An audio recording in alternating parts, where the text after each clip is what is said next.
the presentation, Mr. Speaker. Thank you, Phyllis Barto. Abdul Haro. Abdul, you satisfied with the response? We go to the next. Give him the mic. Thank you, Honorable Speaker. I'm satisfied with the response. Thank you. Now, response to Joseph Gitari Mere Mase, Honorable Member for Teso South. Thank you, Honorable Speaker. Honorable Speaker, I'm responding to the statement by Honorable Joseph Gitari on promotion, curriculum, support officers. Background. In 1963, the government established the Teachers Advisory Centers, TAGs, with the mandate to provide in-service courses to, among others, offer aid in developing curriculum and using new instructional materials. The centers were manned by TAC tutors who were teachers by profession. Honorable Speaker, pursuant to the shift in the structure and management of the Teacher Service Commission, in general, the Commission in 2015 changed the designation of TAC tutors to curriculum support officers and deployed them to zones with an expanded mandate. Consequently, the post of TAC tutors, DCC, lecturers, and special education assessors were declared absolute. The Commission adopted curriculum support officers as the new designation to the cadre of staff whose critical mandate is to support curriculum implementation in schools.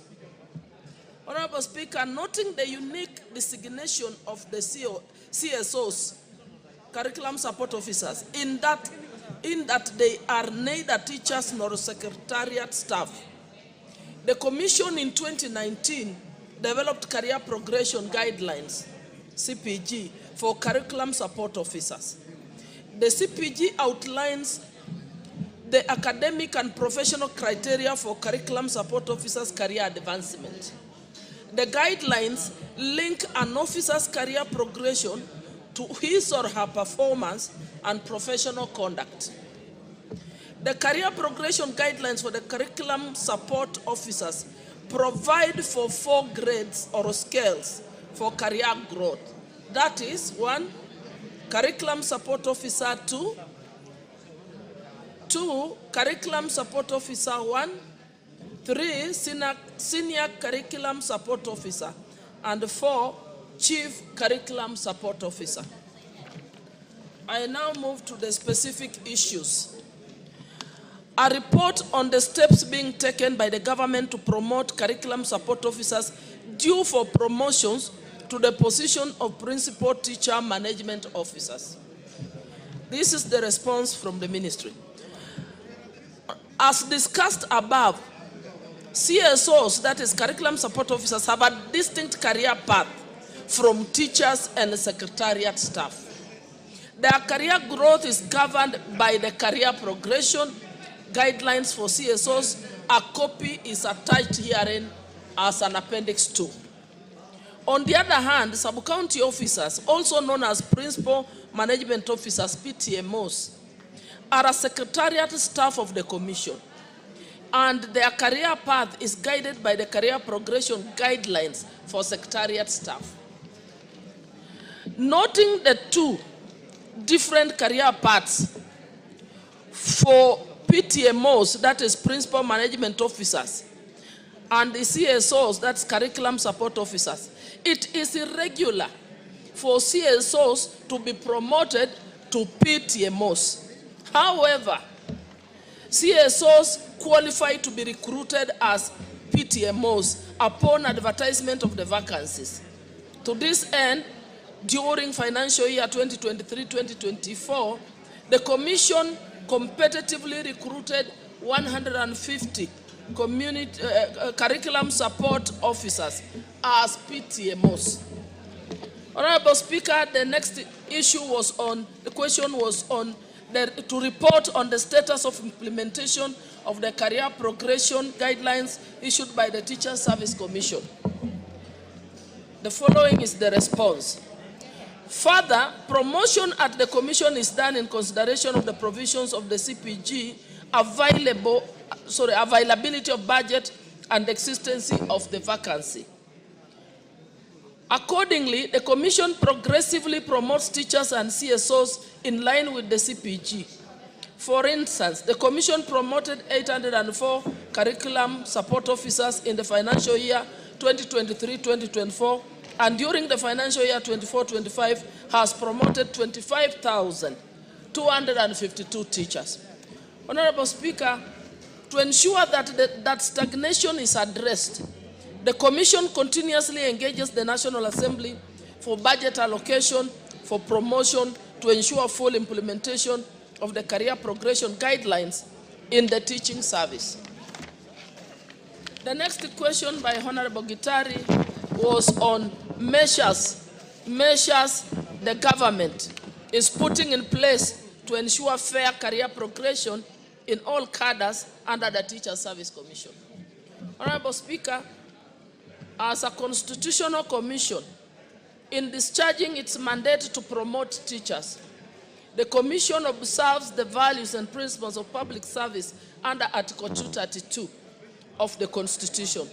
To this end, the Commission has endeavored to apply the principle of fair competition and merit, integrity, transparency and accountability, equity, fairness and impartiality, inclusiveness and non-discrimination, and gender equity in the selection and appointment process.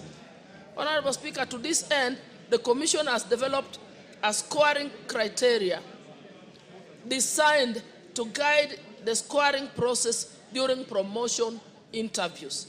To ensure fairness, the scoring criterion prioritizes the following modalities to merit applicants. Number 1, acting institutional administrators.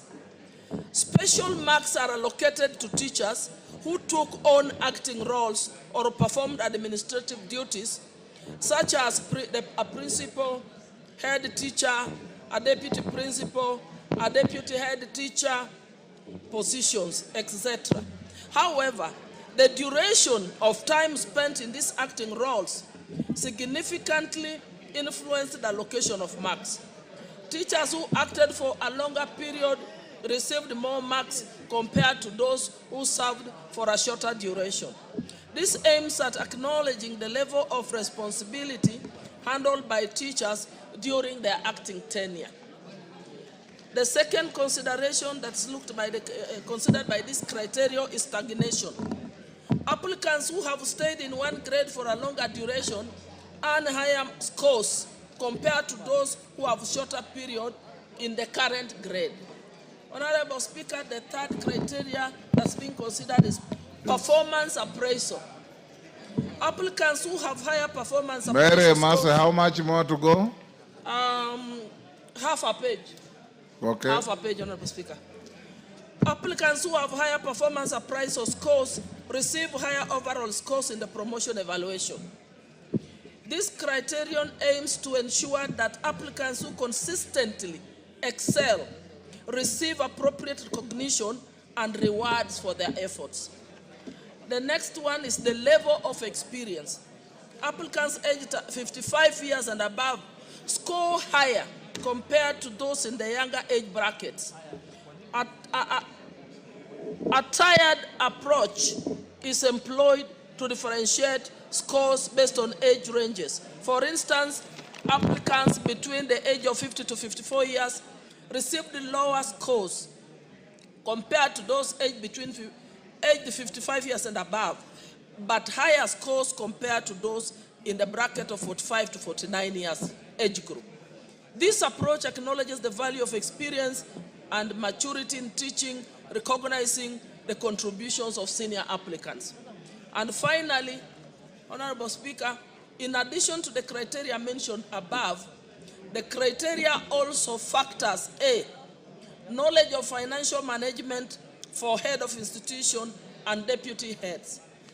B, familiarity with the Teacher Service Commission policies and procedures.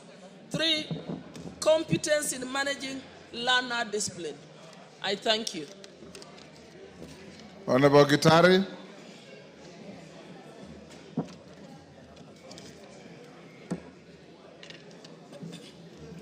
Thank you, Mr. Speaker. Mr. Speaker, as per the response, the TSC is keen on career progression for CSOs. Could we be informed the reason as to why TSC excluded CSOs from senior school CB tutoring if it has put any remedy on career progression? Mary Masse, do you have the competence to answer that? Honorable Speaker, I won't answer. I'll have to take the question to the committee and then we seek further clarifications. I think what we do, Honorable Gitari, you can prosecute your supplementaries before the committee so that they can be able to give you satisfactory response. Well guided, Mr. Speaker. Thank you, thank you. Transport and infrastructure. Response to a request by Honorable Patrick Munene. Is Patrick Munene in the house? Is Honorable Patrick Munene in the house? Is not. Honorable GK will skip that. John Kagusha. GK. Order that Kamukunji should be disbanded.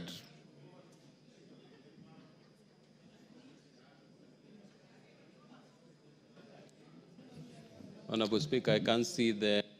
Honorable John Kagusha is Patrick Munene is not here, so we stay that. I'll give you an opportunity to respond on a Thursday morning. Correct. We have a morning sitting from the indications. Then you can respond to John Kagusha's road safety at Montezuma. Thank you, Honorable Speaker. Honorable Speaker, on Thursday, 10th April this year, the member for Mukurweini constituency, the Honorable John Kagushia MP, requested for a statement from the chairperson of the Departmental Committee on Transport and Infrastructure regarding the road safety at Montezuma Mona Lisa Funeral Home along Thika Road. The Honorable Kagushia in the statement indicated that the absence of designated crossing point in this area has resulted in a worrying surge in accidents and fatalities.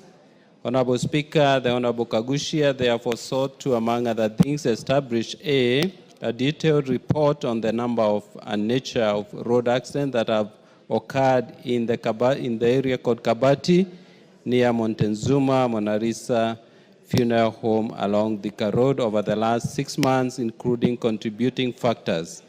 B, specific measures being put in place by the ministry to address road safety concerns near Mona Lisa Funeral Home along Thika Road, including construction of a footbridge at the location to reduce pedestrian-related accidents and expected timelines for completion of these solutions. Honorable Speaker, the committee received a written response from the Ministry of Roads and Transport, which I now wish to make. Number one, regarding the number and nature of road accidents that have occurred in the Kabati area, the ministry submitted that in the last 6 months, there have been 13 crashes at the Kabati area along Thika Road, and most of these crashes occurred between 6 p.m. to 9 p.m. That is 30.8% of accidents, and 9 p.m.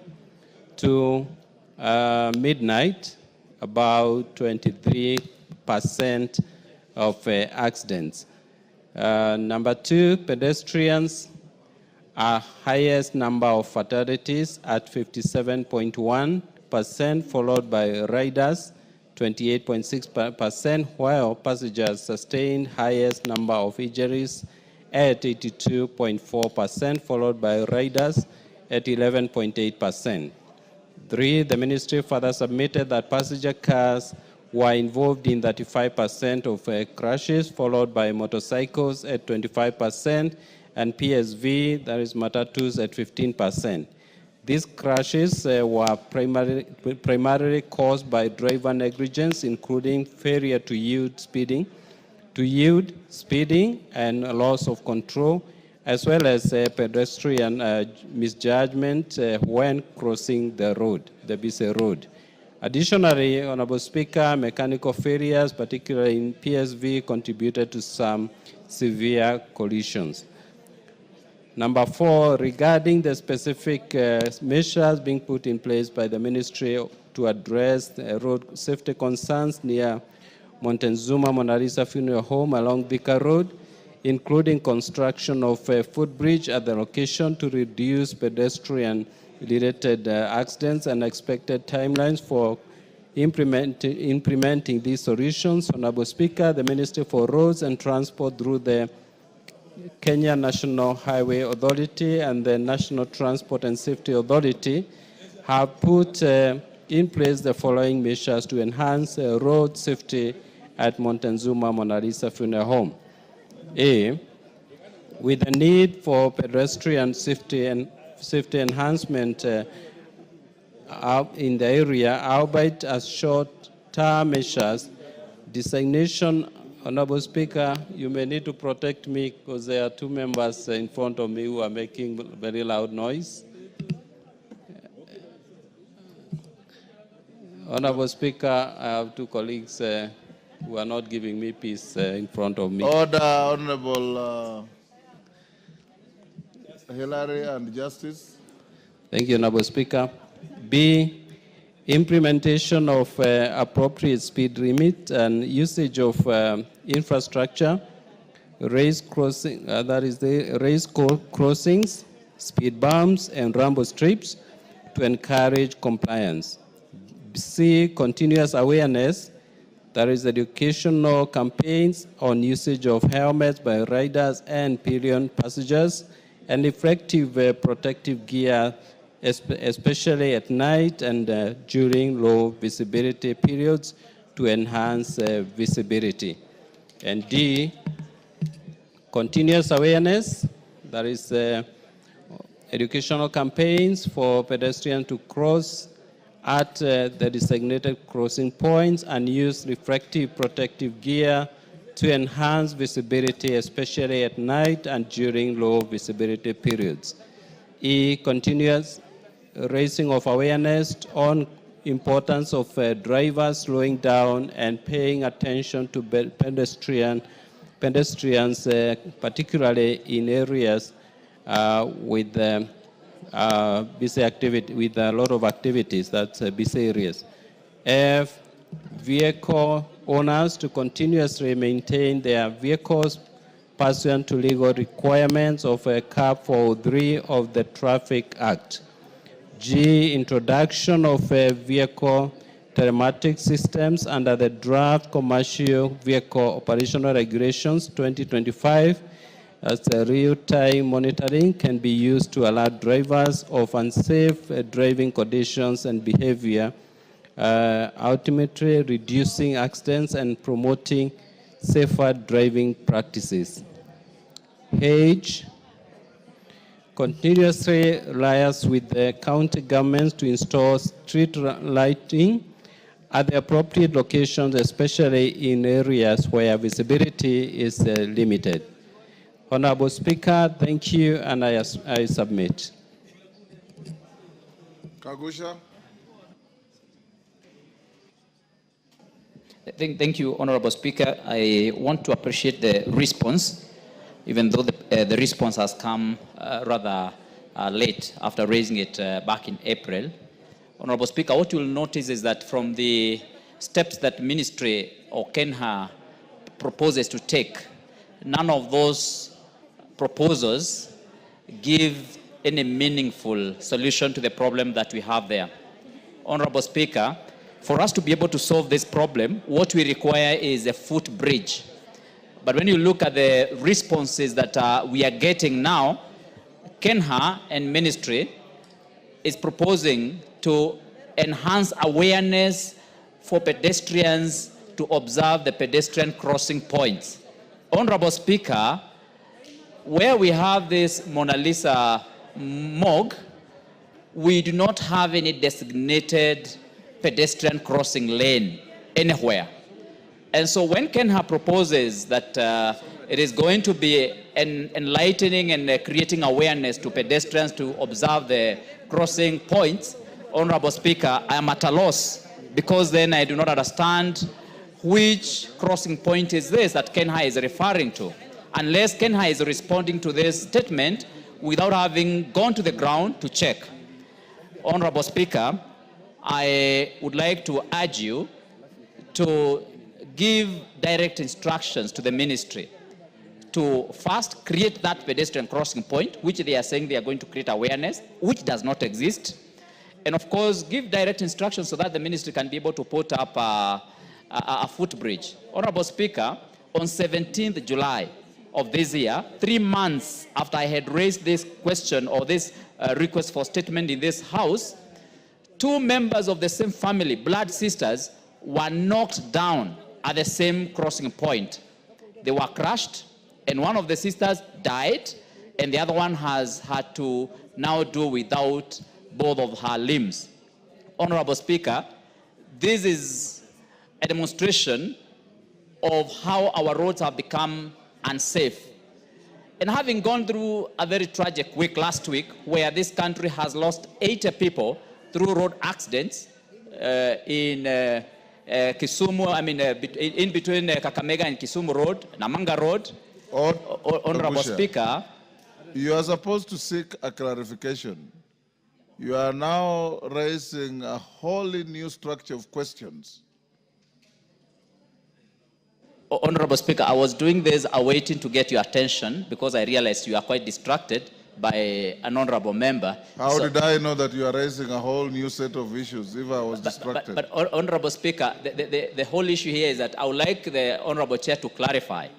Do we have a pedestrian crossing point between the Shell petrol station and the Mona Lisa morgue on that road? Honorable Speaker, really, we don't have that. I frequent this road because this is where I go when I'm going to Mukurweini. And Honorable Speaker, this has become a black spot. And this morgue is serving the whole of that region and indeed the whole country. And when you pass through there in the morning, you find the place is so heavily congested. Unfortunately, family members who are coming there to collect their loved ones to go and bury them, some of them are actually being left in the same morgue, dead after having been crushed. Point made. GK. Thank you, Honorable Speaker. Honorable Kagushia raises a very important issue. We need to push the ministry to put up a footbridge, and we'll do our best to ensure that that is done. But in the meantime, Honorable Speaker, because I'm also a regular user of the same road, I have seen rambo strips erected on that road, and especially that section of the road, and I believe that the ministry will do much more to make sure that our people are safe while using that particular spot. Thank you, Honorable Speaker. Yes, Owen. What you can do. Honorable Speaker, so that I may inform the Honorable Kagushia, Honorable Kagushia, you know that money appropriations are done in this House. And as a very active member of Parliament, when the supplementary budget comes here, please let's hear your voice on the same, so that we can appropriate money to put the bridge, Honorable Speaker. Other than, taking that back seat of trying to criticize and all that, be more proactive. Bring a motion to amend the budget, so that the people of where you come from, Honorable Speaker, can see that you are doing something. He's on a point of order. Let him finish. So, Honorable Kagusha, please use the vote, the power of the vote, to change the budget. Put money so that the work is done. So that, you are seen to be doing something. Otherwise, your people will know that you're just here to ask questions and criticize and do nothing. Yes, Kagusha, what is your issue? You know, Honorable Speaker, even though Honorable Mbaya is a senior in this House, I'm surprised by his ignorance and how he displays arrogance while he's trying to bring issues that don't exist. Honorable Speaker, by Honorable Kagusha asking for a footbridge to be done at the between Shell and Montezuma Morgue, how is that criticism? Does Honorable Mbaya understand what criticism is about?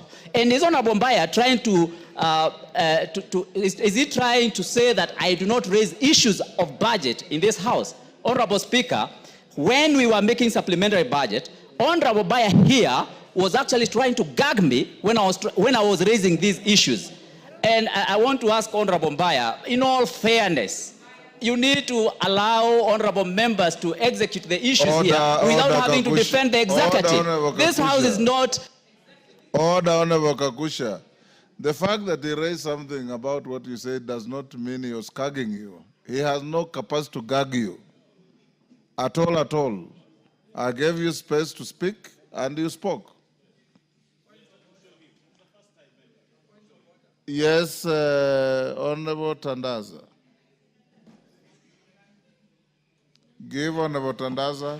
Thank you, Honorable Speaker. Is Honorable Kagusha in order to refer to Honorable Mbaya as Mbaya, and Mbaya means bad, while we know that he's not bad at all. Is he in order to refer to him as Mbaya, which means bad? He's not, he's out of order. We'll leave it there. Honorable members, I acknowledge in the public gallery Captain Comprehensive School from Konoin Bomet, Mukushune Primary School from South Imenti Meru, Al Irshad Integrated Academy from Garissa Township, Garissa, and Kapsitet Junior Primary from Sigowet Soin Kericho. On my behalf and on behalf of the House, we welcome the students, their teachers, and those accompanying them to the House of Parliament. Kemei, 1 minute. Thank you, Honorable Speaker, for the opportunity you've given me to welcome the students from Kapsitet Comprehensive School, and indeed all the other students who have visited Parliament this afternoon and anytime they come to Parliament. Mr. Speaker, Kapsitet Primary is one of the best performing primary schools in the constituency, and the last edition of the Kericho County Cross Country Championships, they helped us host the championship, and they saw the world beaters who took part in the cross country, including Ferguson Rotich and Faith Cherotich, who is the fourth best in the world in the distance of 3,000 meter steeplechase. I want to encourage them that as they work hard, they also venture into sports. Thank you, Mr. Speaker, and I thank you. Thank you, honorable members. Next order.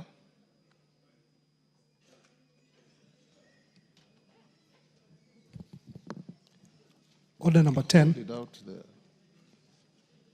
Order number 10, motion, consideration of report on the examination of financial statements for the Water Sector Trust Fund. Honorable members, I was requested by Honorable Daoud of Imenti on behalf of the committee that we step down this order. They are not ready. We can put it to next week on Tuesday morning. Next order. Order number 11, Committee of the Whole House. Honorable members, will you be upstanding?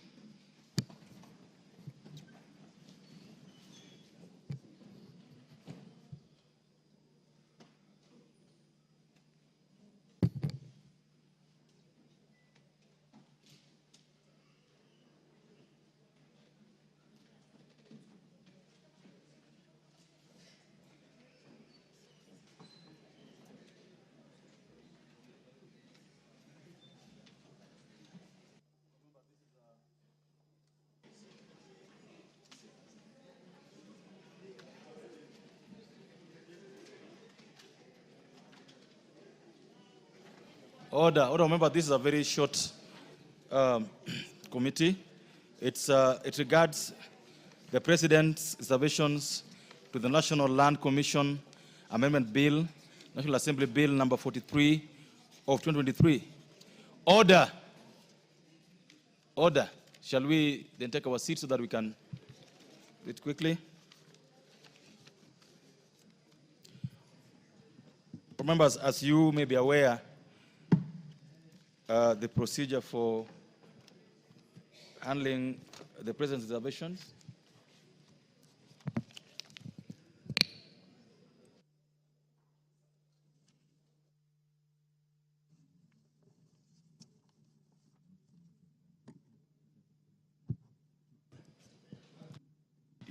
Members, you may be aware that for you to overturn these reservations or disagree with them, will require to raise 2/3 majority of the members, because it's pursuant to Articles 115, 2 and 2A and 3, and Article 122 of the Constitution. And in this instance, to pass these reservations requires just a simple majority. So we'll proceed quickly.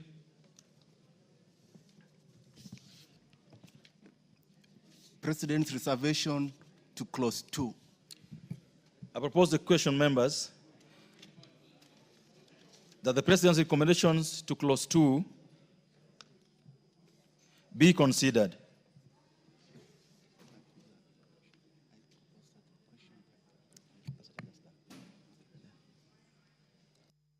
Pose a question. The President's recommendations to clause 2 be considered. Chairperson. Chairperson, Lands Committee. Are you the one dealing with it, Honorable Chair? Go ahead. Thank you, Honorable Chair. Honorable Chair, I propose that clause 2 be amended as contained in the order paper, just to add that when the committee considered the reservations as presented by His Excellency the President, the committee agreed and adopted all the reservations that were presented by His Excellency the President, and that's why we are proposing that this clause be amended as proposed.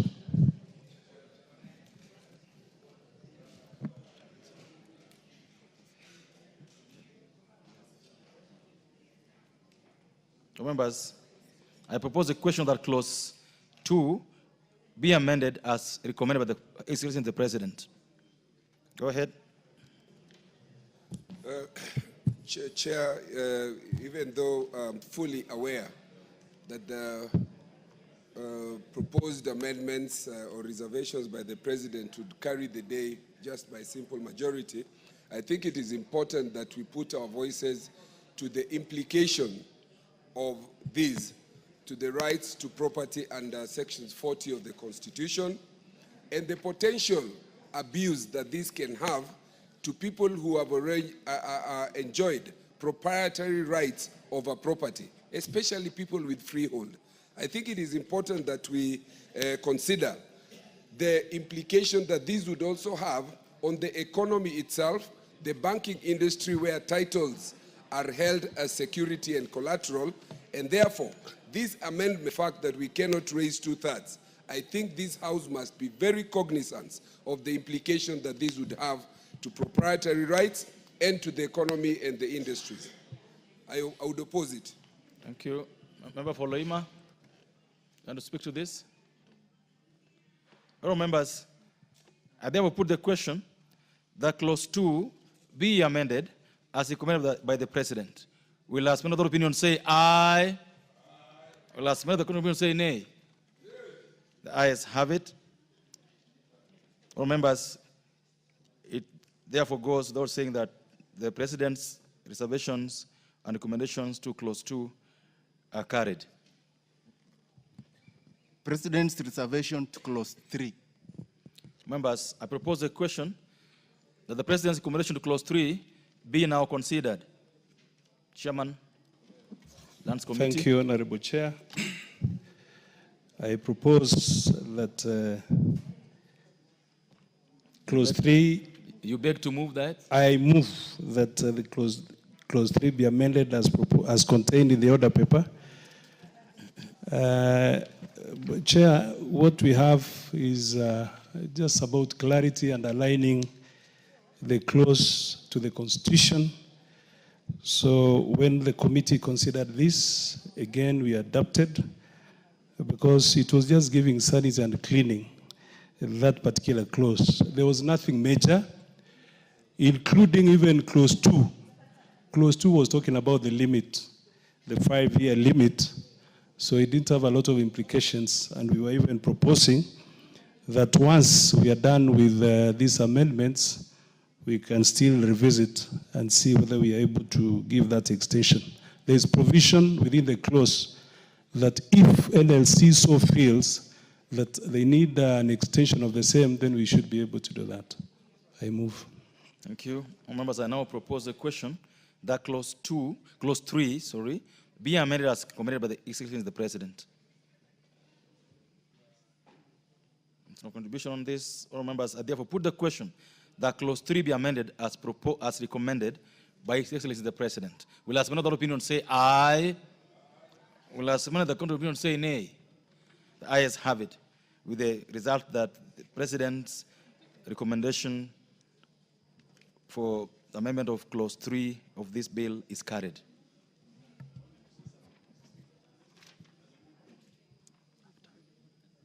We already put the question, sir. So after.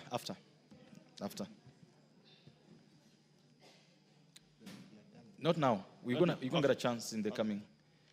So the mover, Honorable Nyamoko, you have to move for reporting the whole House. I'm sure you have the. Honorable Chairperson, I beg to move that the committee do report to the House its consideration. Obaya, are you not the mover of this bill? No, it's because you called me. Because Honorable Nyamoko is just the chair of Lands Committee. Yeah, yes. But this bill was moved by you, not so? Yes. So this is your opportunity to move for reporting. That's okay. Thank you, Honorable Speaker. Honorable Speaker, Chairman, Honorable Chair, I want to, say, let me move fast, then I say. Let me move fast. Let me move, yeah? Honorable Chairperson, I beg to move that the committee do report to the House its consideration of the President's reservations to the National Assembly Land Commission Amendment Bill, National Assembly Bill number 43 of 2023, and its approval thereof without amendment.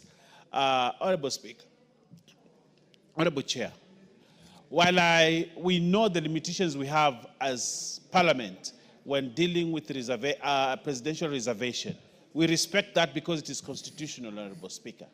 But the amendments that have come in, Honorable Speaker, just like Honorable Olwoch was talking about, have certain implications both in law and constitutionality that, Honorable Speaker, we as a country we may run into some trouble, Honorable Speaker, as we move forward. While some of the amendments provide clarity and they're very good. For example, the amendment, Honorable Speaker, on the issue of publishing in the Gazette notice, which I agree, or the amendment on a person may register determination, because the National Lands Commission has had that problem, that a determination is done and then no action is taken because NLC will say, no, we need a court order on the same.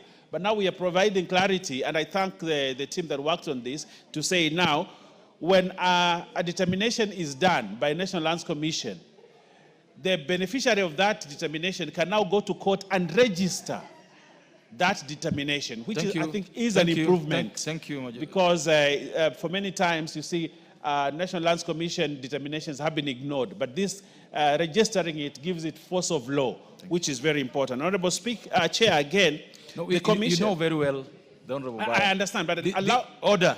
Allow me some latitude. This is not the stage to do that. Okay. You know that very well. So I beg to move, Honorable Speaker, thank you. That we do reporting to the House. Thank you. Thank you. Members, I now put the question, which is that the committee to report to the House its consideration of the President's reservations, the National Land Commission Amendment Bill, National Assembly Bill number 43 of 2023, and its approval thereof without amendments. Will as many of the opinion say aye?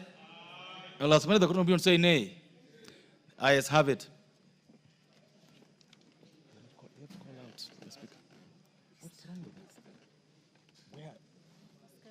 But you should call him. Can you call the speaker out?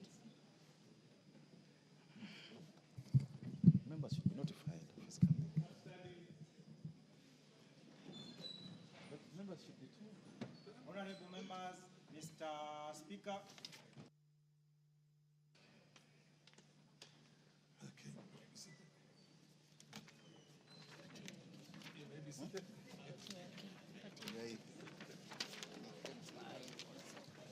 Just give him any other.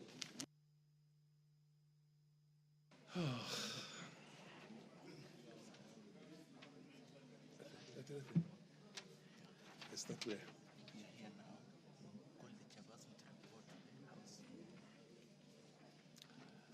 I call upon the chairperson to report to the House.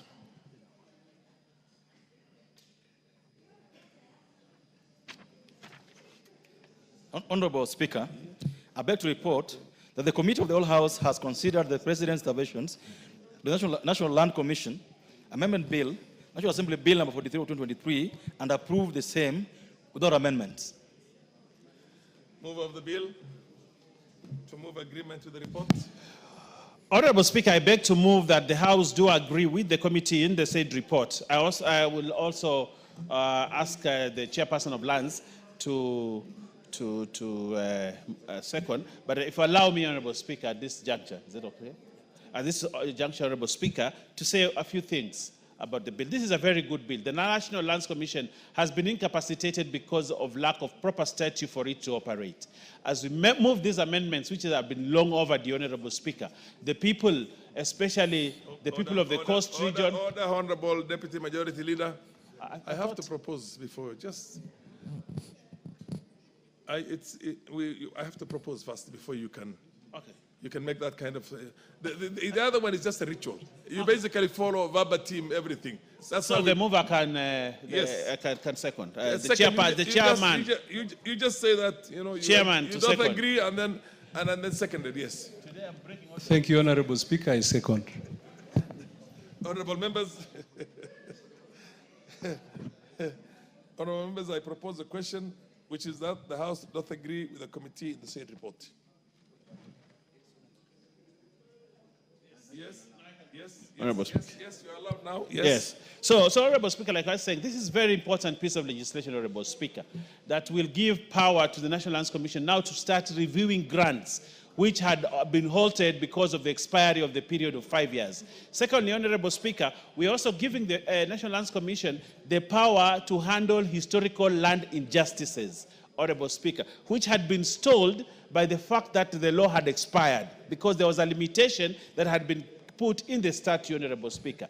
And therefore, Mr. Speaker, I want to urge the National Lands Commission, as we give them this power to do their work, there has been cold feet around giving National Lands Commission power because sometimes they override the power and put in some injustices, Honorable Speaker, as they handle injustices, Honorable Speaker. So I want to ask them to start work.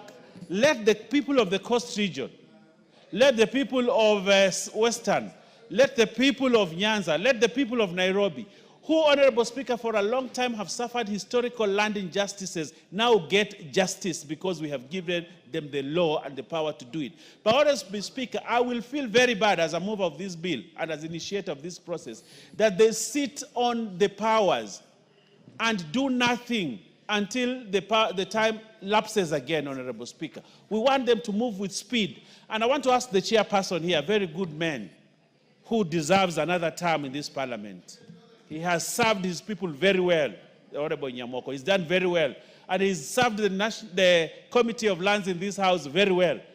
And my brother, you deserve another term. And I'll ask the people of your constituency, Kuria, to ensure, North Mugirango, to ensure that they re-elect you because of the work you have done, to give them power, Honorable Speaker, for historical land injustices to be had. But, Honorable Speaker, as we do this, we would like your committee, Honorable Speaker, to chair, to give them more money, more resources, The fact that they have the power and the statute and the law on their side, Honorable Speaker, without funds, without money, they will do nothing. So many times the National Lands Commission is underfunded. And if it is underfunded, Honorable Speaker... Order. Somebody's on a point of order. What's your order? What's your point of order? Thank you, Mr. Chairman. The MP for Isiolo South. Yes, the Deputy Majority Leader mentioned the coast region and any other parts concerning historical injustices.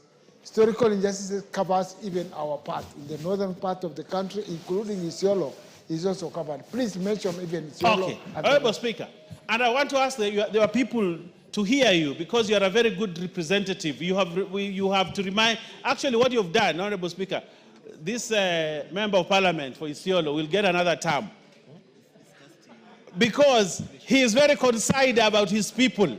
I want to say, Honorable Speaker, the people of Northeastern have suffered historical land injustices. Northern Kenya. Northern Kenya have suffered historical land injustices for many years. They have lived without titles. They have lived on land that other people claim is their land, Honorable Speaker. And they deserve justice. And that's why the Constitution of Kenya put two important things in that Constitution. One, that historical land injustices be reviewed, Honorable Speaker, and also they put the Equalization Fund so that the region of Northern Kenya, Honorable Speaker, can be at par with the other regions, Honorable Speaker. And if, Honorable Speaker, we do not handle the issue of land injustices, there is no way even Equalization Fund can bring equality. Land ownership and land tenure system, Honorable Speaker, is what we require first for us to advance our societies, our communities. And the people, of course, the people of Kilifi, the people of Kwale, the people of the northern Kenya can never take off as giants in the economic matters, Honorable Speaker, if they do not get land back. We fought for independence on this country for three things, Honorable Speaker: to get economic independence, to get political independence, but also to get back our lands, Honorable Speaker. That's why the war independence was important. But some regions, Honorable Speaker, got two things, got one thing only: political independence. But they have been denied economic independence and they've been denied their land.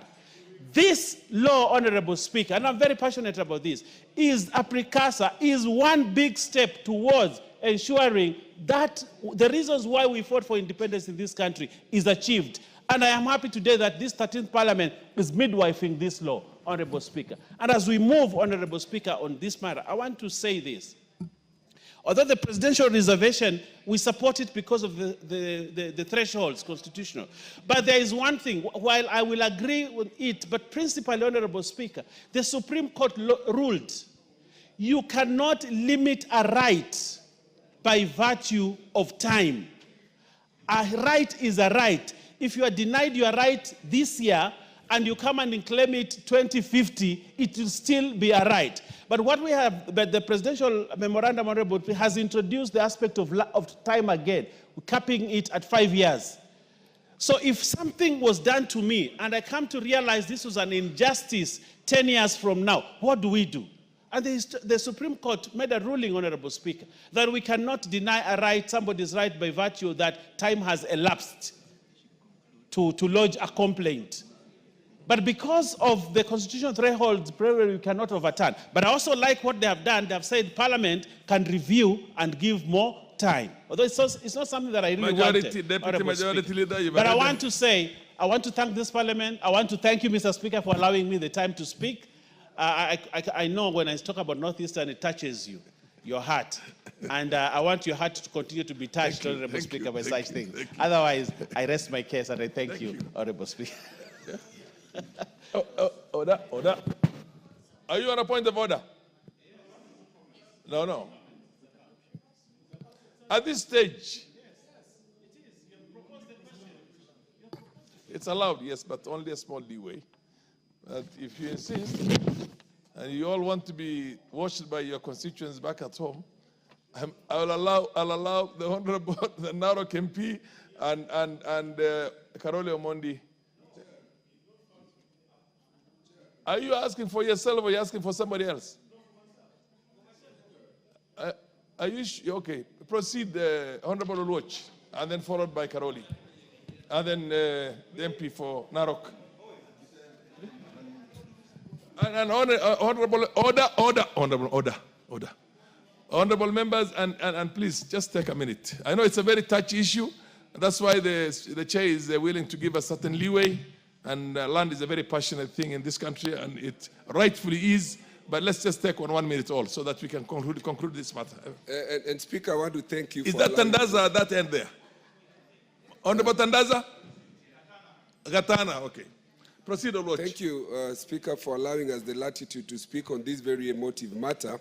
And while I have no problem, absolutely, with Honorable Bayer and why we need to extend the time to deal with historical injustices, land injustices, my problem would be the expansionist nature in which the presidential memorandum has been crafted. Because if you allow this the way it is, to review all grants and or dispositions of public land, I have a particular case that would be affected by this, some of which is ancestral land, land that is under freehold, and I'm talking in respect of my own father, biological father, an 80-year-old guy whom the Kisumu County government has been trying to use through craft of interpretation to try and review leasehold that Kanyakwar people, and I think the Honorable Nyikal, owns land in the place where I am talking about. Land that has been ancestral, freehold, but which under craft of interpretation and expansionist way of looking at this may not be classified as dealing with historical injustices. It would be taking away proprietary rights that had already been accrued, which must not have been the intention of the Constitution and the drafters of this when they said they wanted to deal with the cases in Northeastern, the ones in Coast, and even in Madare where we've not been titled since independence. I have a problem with how the National Land Commission, and lastly, and I thank you, this is my very last point, we must also look at the constitutionality of this in respect of what you call the retrospective or retroactive application of law. How do you pass a law today to roll back the rights that have been accrued 20, 30 years ago? Fair enough, Karoli. Thank you, Right Honorable Speaker. When this is not a new clause, actually, it was there before. And the reason why it was there was to deal with illegal disposition of public land that had occurred before the new Constitution of 2010. So what we are trying to do is to give it another 5 years to exist. The problem is the sunset clause was introduced so that there can be certainty of legal titles as a function of the general economy.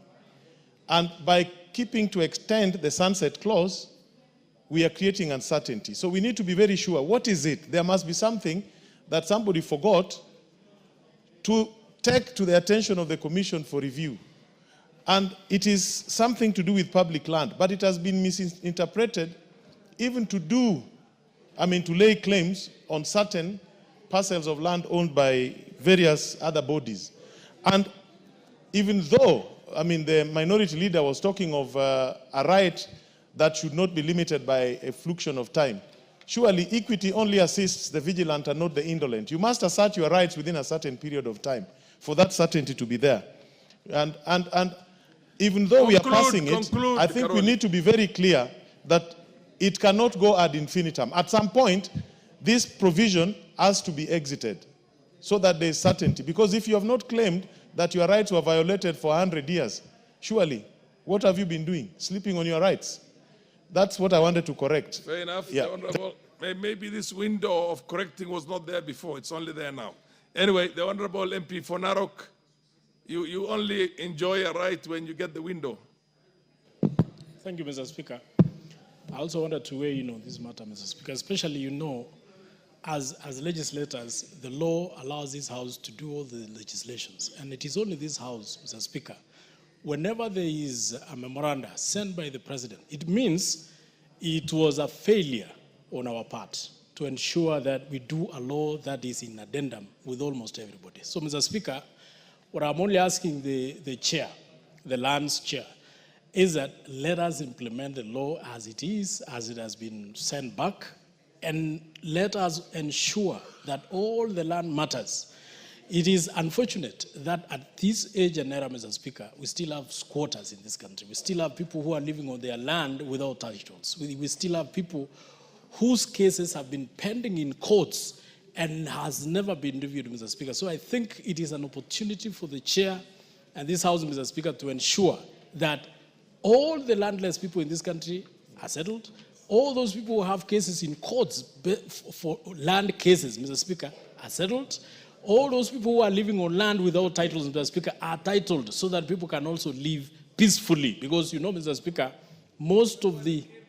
thank you, Mr. Speaker, I think most of the issues that we have been having, clashes, conflicts, are because of land. Mr. Speaker, let us sit as a house and clear those matters so that we can have our... Asante Bwana Spika.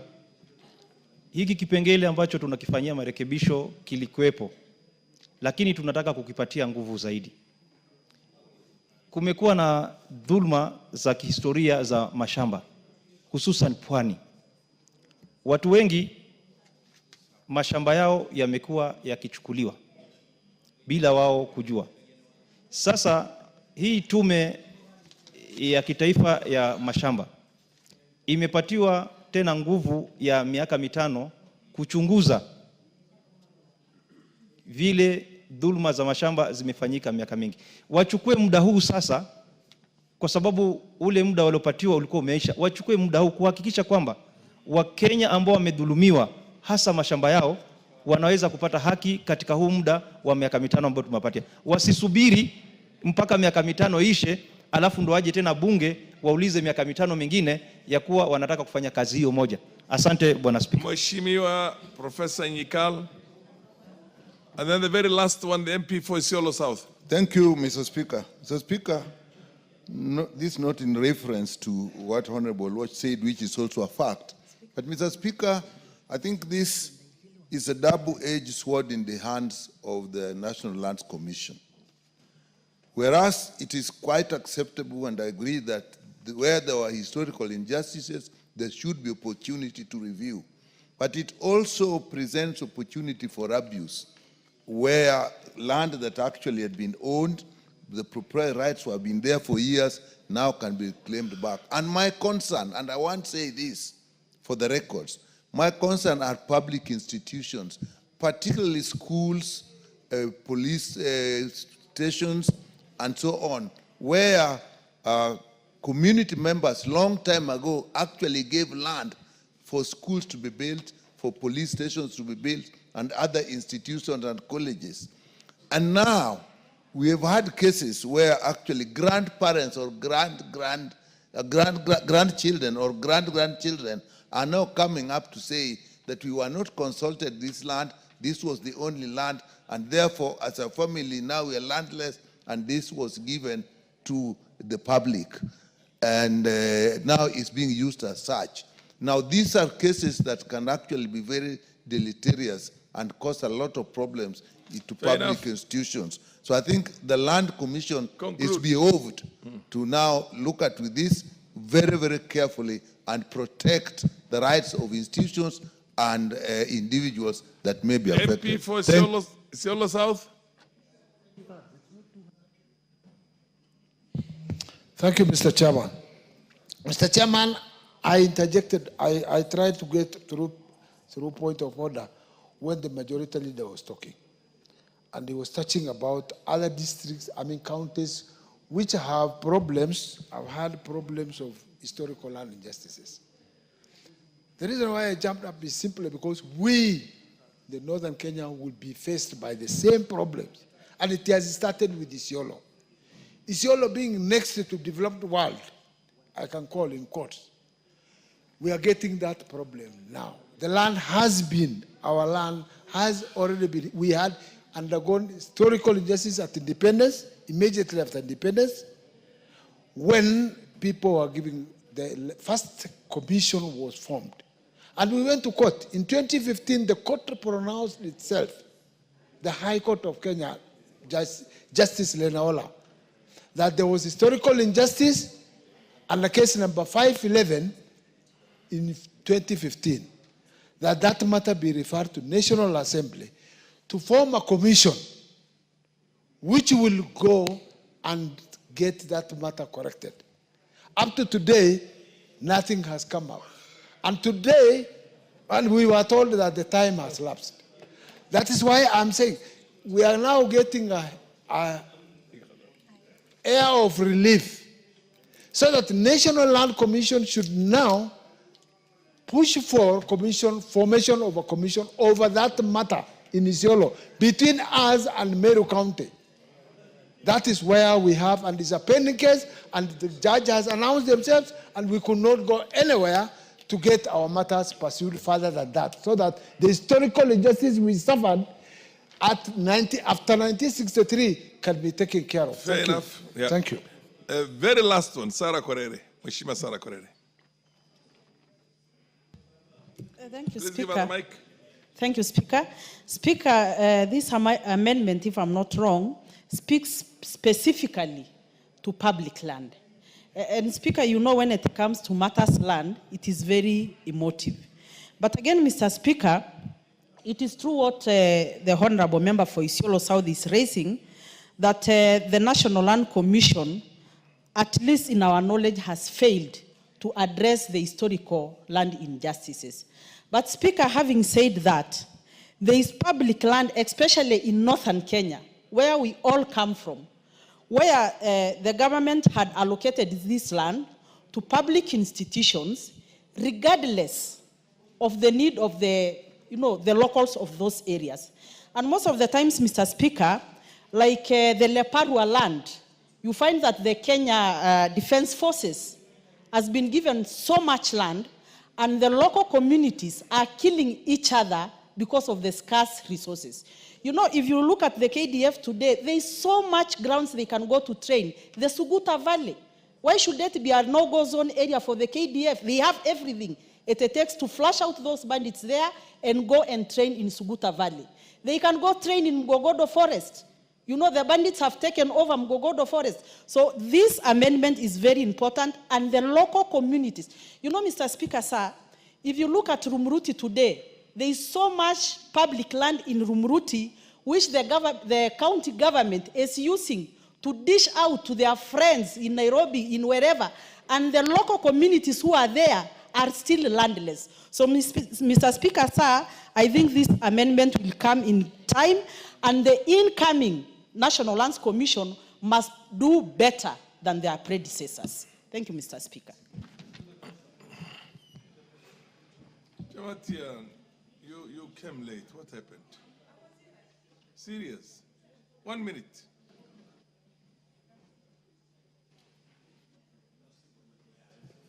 Thank you so much, Mr. Speaker. I also want to add my comments on this, that if you look at largely pastoralist land, it is always equated to public land, and it's many times underutilized. But if you look at the recommendation of the Commission, most people who live in those lands suffer a lot. In question, we have people who have lived in this land, mainly foreigners. Like in Baringo, for instance, at Laikipia, we have one tract of land owned by one Cookie Coleman. Sometimes it's historic, but the effect that always is brought to the community is so much. I think the Commission should do better in considering the realities of the day at the expense of the, rewarding and giving people land, or adjusting their recommendations and laws that might many times affect the people who are in those lands, and calling it public land. It's not public. It is always people's lands. Call public because probably it's not owned privately. Thank you, Mr. Speaker. Okay. Honorable members, I now put the question, which is that the House do agree with the committee in the said report. Will as many of the opinions say aye? Aye. As many of the contrary opinions say nay? The ayes have it.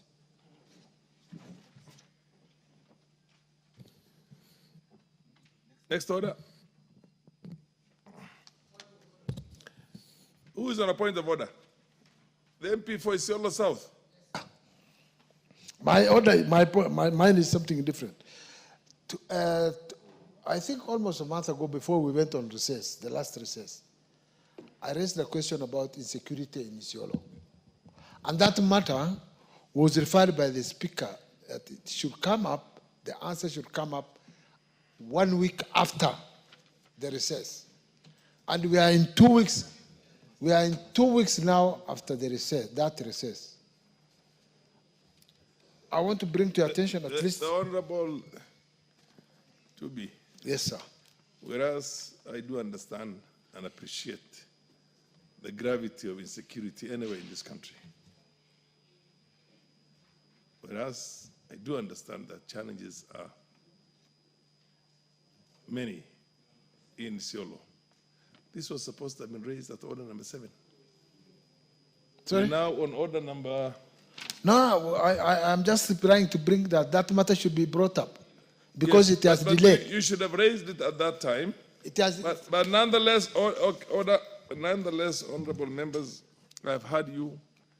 Is the chair of the committee in the House now? He is not in the House. He's a member of the committee in the House, any member of the Security, the Parliamentary Committee on Security. Is any of the leadership of the House here? The Honorable Deputy Majority Leader. Yes, when do we have that statement? Let me Could promise you say you. as early as tomorrow? Tomorrow, I may not vouch for tomorrow, but before we go on recess, you'll have your report. Order. Honorable Baya Owen, people who are dying cannot sit back and wait for recess. Recess is when? Recess is Tuesday.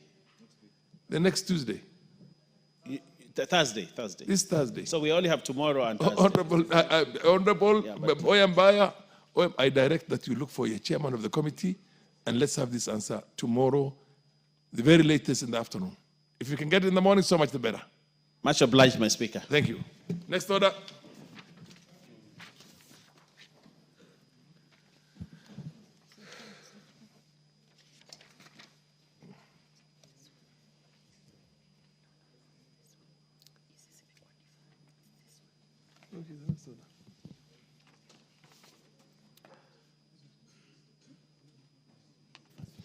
Order number 12, motion. Consideration of fifth report on examination of financial statements of selected state corporations. Order number 12. Order number 12, Chairperson, Public Investment Committee on Social Services, Administration and Agriculture. I do understand that he has communicated to the clerk's table that this matter be deferred to an appropriate date in the future when he'll be in a position to prosecute it. Next order. Order number 13, the Computer Misuse and Cyber Crimes Amendment Bill, National Assembly number 41 of 2024. Second reading. The Honorable Aden Mohammed, MP.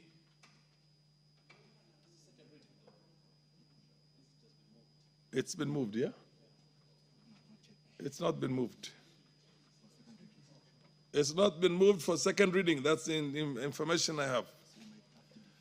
This has to be deferred also to an appropriate date when the Honorable Aden Mohammed will be in a position to move this second reading. Before I go to the next order, order number 14, I want to recognize the very important guests we have. I want to recognize the presence of the public gallery of students from, is this Uchweni? Yes. From Uchweni Primary School, Daraka Nidi. Where is the member of parliament for Daraka Nidi? I thought I saw Murugara here just a few minutes ago. In the absence of Murugara, I would call upon the majority leader to give a word of encouragement. Mbaya, to give a...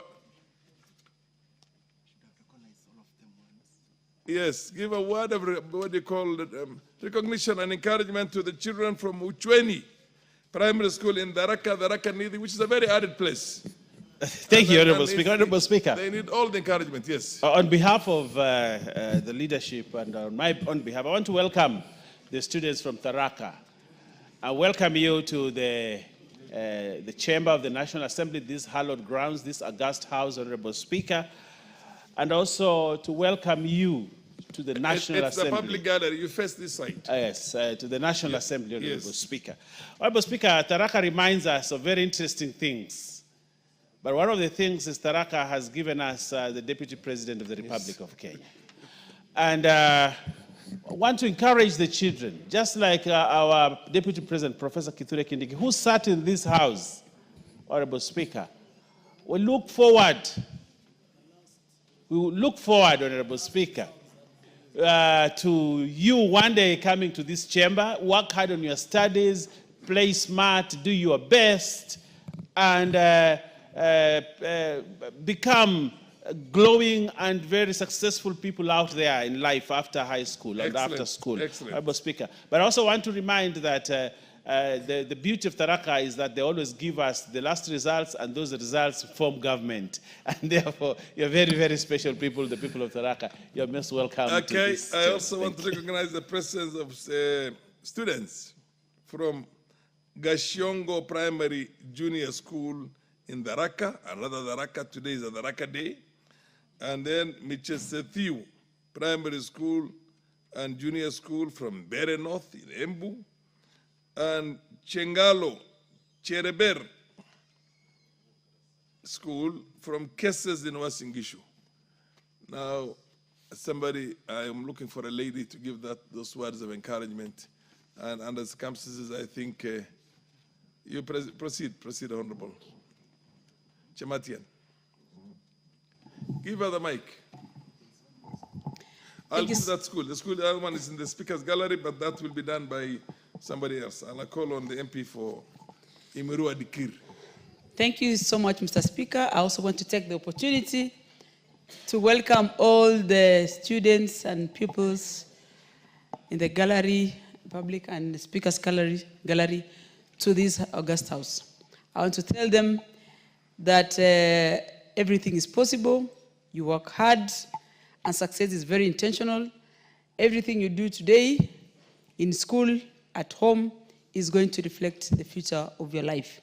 As you go back to school, make sure you always give it to your best. Otherwise, I want to say welcome and enjoy your time in Parliament, ask questions if you get opportunity, and learn more. Thank you so much. Finally, in the Speaker's Gallery, and hopefully one of the speakers in the future will come from the students who are sitting right now in the Speaker's Gallery from Eldoret Achiever School from Kapseret in Uasin Gishu. Can you applaud you know how to applaud in Parliament? Thank you. You're seated now. And now I call upon the MP for Imiru Adikir to proceed and give a serious word of encouragement. Words of encouragement to the students. Thank you, Mr. Speaker. On behalf of your colleagues from Uasin Gishu. Thank you, Mr. Speaker. On behalf of my colleagues, I would also wish to congratulate the students who are on the Speaker's Gallery and, of course, the public gallery, those who come from different counties and different schools that welcome to the National Assembly. This is a place where they make laws. This is a place where they run almost the whole thing. This is where everything emanates from. Welcome and feel great because you are the future, and that future is now. You can always follow these proceedings and copy from here. But the most important thing, Mr. Speaker, is that they have found this house when it is very disciplined. So I think it is also for them to be disciplined in their schools so that they can make it to this National Assembly. Fair enough. We wish you all a happy trip back and a very safe trip back, and congratulate you on behalf of the House. Next order. Order number 14, the County Government's Amendment Bill, Senate Bill number 25 of 2023, second reading. The second reading has not been moved. Is that in order? Yeah, where is the honorable member, Timothy Toretich, the co-sponsor? Okay, move this second reading. Do you wish to move the second reading now? Yes, Honorable Speaker. Honorable Speaker, thank you for that opportunity. Honorable Speaker, I rise to move that the County Government's Amendment Bill, Senate Bill number 25 of 2023, be read a second time. Honorable Speaker, it's also an honor for me that this is my first bill as a first-time elected member of Parliament, and therefore it's an honor and privilege to move this bill. Honorable Speaker, the bill was read. Honorable Speaker, I am a co-sponsor of this bill, having been sponsored by my friend, the Senator for Nandi, Honorable Samson Cherargei, and therefore, Honorable Speaker, I am a co-sponsor of this particular bill. Honorable Speaker, the bill was read a first time on Wednesday, 5th June 2024, and committed to the Departmental Committee on Administration and Internal Security for consideration and reporting pursuant to the provision of Standing Order 127. Honorable Speaker, Article 174 of the Constitution recognizes devolution not only as a means of promoting accountable exercise of power, but also its importance in enhancing checks and balances and the separation of powers. In this regard, Honorable Speaker, the Constitution under Article 183 grants critical mandate to the county executive committees and consequently members of those committees. This includes 1, to implement county legislation, number 2, implement national legislation within county, number 3, manage and coordinate functions of the county administration and its departments, and finally, any other functions conferred by the Constitution or legislation. Honorable Speaker, with the promulgation of the 2010 Constitution, Kenya adopted a presidential system of government in which county governors are sometimes elected from the party with a minority membership in the county assembly. The members of the county executive committee are appointed by the governor. Where a county assembly consists of members from the majority party and a governor from the party with a minority membership, the county executive committee members are often forced into acceding to the demands of the county assembly, thus hampering service delivery by the county executive. Honorable Speaker, this bill seeks to increase the threshold to remove a member of the county executive committee at all 3 stages by A, increasing the threshold of the members required to propose a motion for removal of 1/3, from 1/3 of all members to 2/3. Number 2, increasing the threshold of members required to support a motion for removal from 1/3 of the members of the assembly to 2/3, and therefore set in motion the appointment of a select committee to investigate the matter. And third, Honorable Speaker, increasing the threshold of members required to support a finding of substantiated allegations by the select committee from a simple majority of the members of the county assembly to at least 2/3 of the members. Honorable Speaker, this higher threshold is justified to ensure that the county executive committee members perform their functions as set out under Article 183 of the Constitution effectively without the fear of being removed by the county assembly members. Honorable Speaker, this amendment seeks to bolster governance, stability, and accountability by ensuring that removal motions are based on substantial grounds and supported by a significant majority of county assembly members. Honorable Speaker, under Article 10 of our Constitution, it establishes national values, including good governance, integrity, transparency, and accountability. Article 185 grants legislative authority to county assemblies, allowing them to oversee county executive committees. Article 174 emphasizes accountable public power at the county level, supporting democratic governance and protecting marginalized groups. Honorable Speaker, further, Section 40 of the County Governments Act, which we are now proposing to amend, details the removal process for county executive committee members. Currently, Honorable Speaker, 1/3 is only needed to initiate and advance removal motions, which the bill proposes to increase to 2/3. I will explain later, Honorable Speaker, the reason as to why. Honorable Speaker, one is by increasing, we shall ensure there's accountability and prevent frivolous and vexatious motions.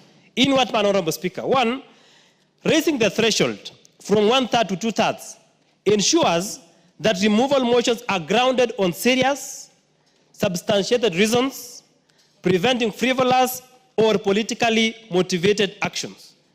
This also aligns to Article 47, which guarantees fair administrative action that is lawful, reasonable, and procedurally fair. Honorable Speaker, the current law threshold of 1/3 undermines due process as outlined in Article 47 of the Constitution by allowing motions with insufficient backing, leading to potential unjust removals driven by personal or political motives. Article 236, Honorable Speaker, of our Constitution protects public officers from dismissal without due process. A higher threshold mitigates political pressures and upholds the right to fair administrative action, aligning with constitutional principles. Honorable Speaker, if you compare what we are proposing with what we currently have, the national standards, the bill's proposed threshold is consistent with the removal process of cabinet secretaries under Article 152, which requires 1/4 of National Assembly members to initiate and a majority to remove. This consistency ensures rigorous standards for both national and county governments. Honorable Speaker, but given the localized and politically charged nature of county assemblies, a higher threshold is justified to prevent manipulation. Honorable Speaker, I want to cite a case example from one of the county assemblies in this country. That is, I want to give an example of Elgeyo Marakwet County Assembly, Honorable Speaker, which has 30 members of county assembly, MCS. Under the current law, which is 1/3, only 10 members out of the 30 are needed to propose a motion, and a simple majority of 16 is needed to pass it. Honorable Speaker, with the proposed amendment of 2/3, it will therefore mean that for that county assembly to remove that governor or to initiate the process of removal, 20 MCAs will be required to propose and pass the motion, and this ensures broader consensus and reduces the risk of politically motivated removals. Honorable Speaker, I have given an example of a county X, which has 30 MCAs. What the current law says is you only need 1/3 to initiate the process. 1/3 of 30, Honorable Speaker, is 10. What I'm proposing, so that we avoid manipulation of governors, we increase to 2/3, which in that county X becomes now 20 instead of 10. Honorable Speaker, someone has given an argument that, but the national law, our constitution in terms of removal of a CS is 1/4. Honorable Speaker, the argument is the National Assembly has 349 members, and therefore will require a larger support base for similar motions, mitigating local political pressures. County assemblies with fewer members are more susceptible to political maneuvering, necessitating a higher threshold for fairness and stability. Honorable Speaker, currently to remove a CS, to initiate the number is a quarter. So a quarter is 88. That one has a higher political base and even political affiliation in terms of party compared to fewer numbers in our county assemblies. Honorable Speaker, what is the justification on localized politics? Justification based on localized politics to prevent local political manipulation. County assemblies operate in localized political environments where personal rivalries can influence decision-making. A higher threshold, therefore, reduces the risk of removals based on local politics rather than genuine governance issues. It also enhances stability and governance in the following manner, that a higher threshold ensures removal motions are supported by a significant majority, fostering stability within county governments, and this stability is essential for effective governance and the successful implementation of development projects. Honorable Speaker, from a judicial perspective, the Court of Appeal has opined on this matter in the following manner.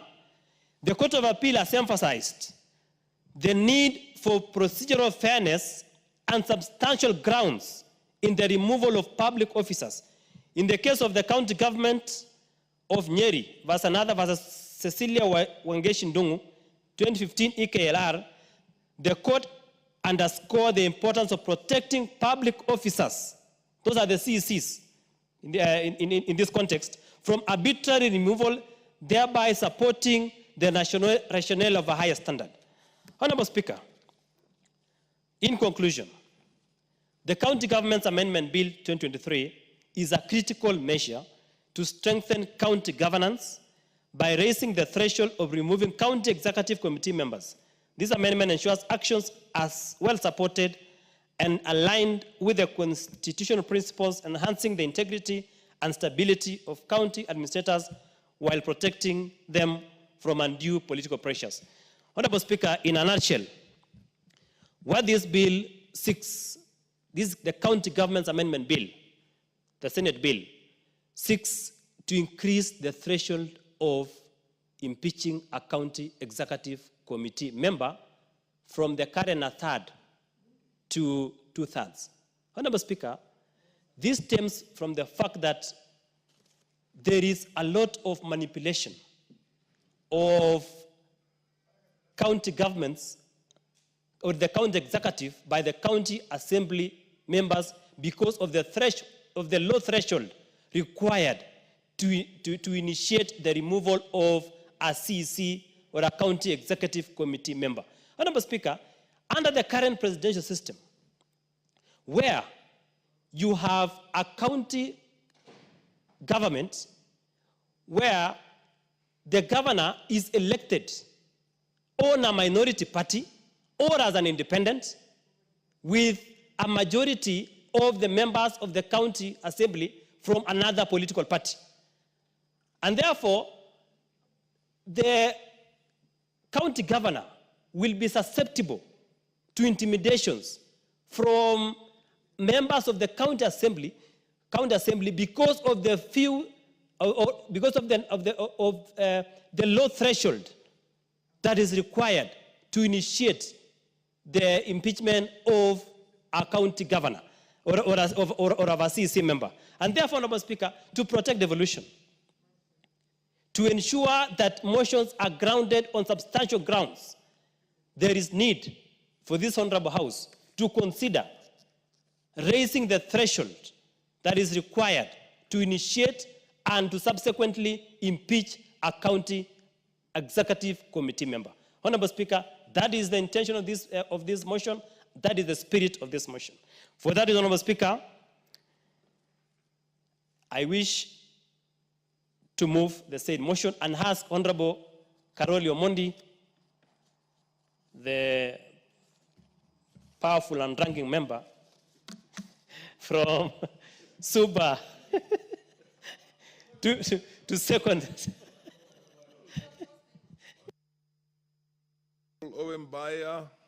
Well, I have high regards to Honorable Karoli Omondi. High regards. He's a good legislator.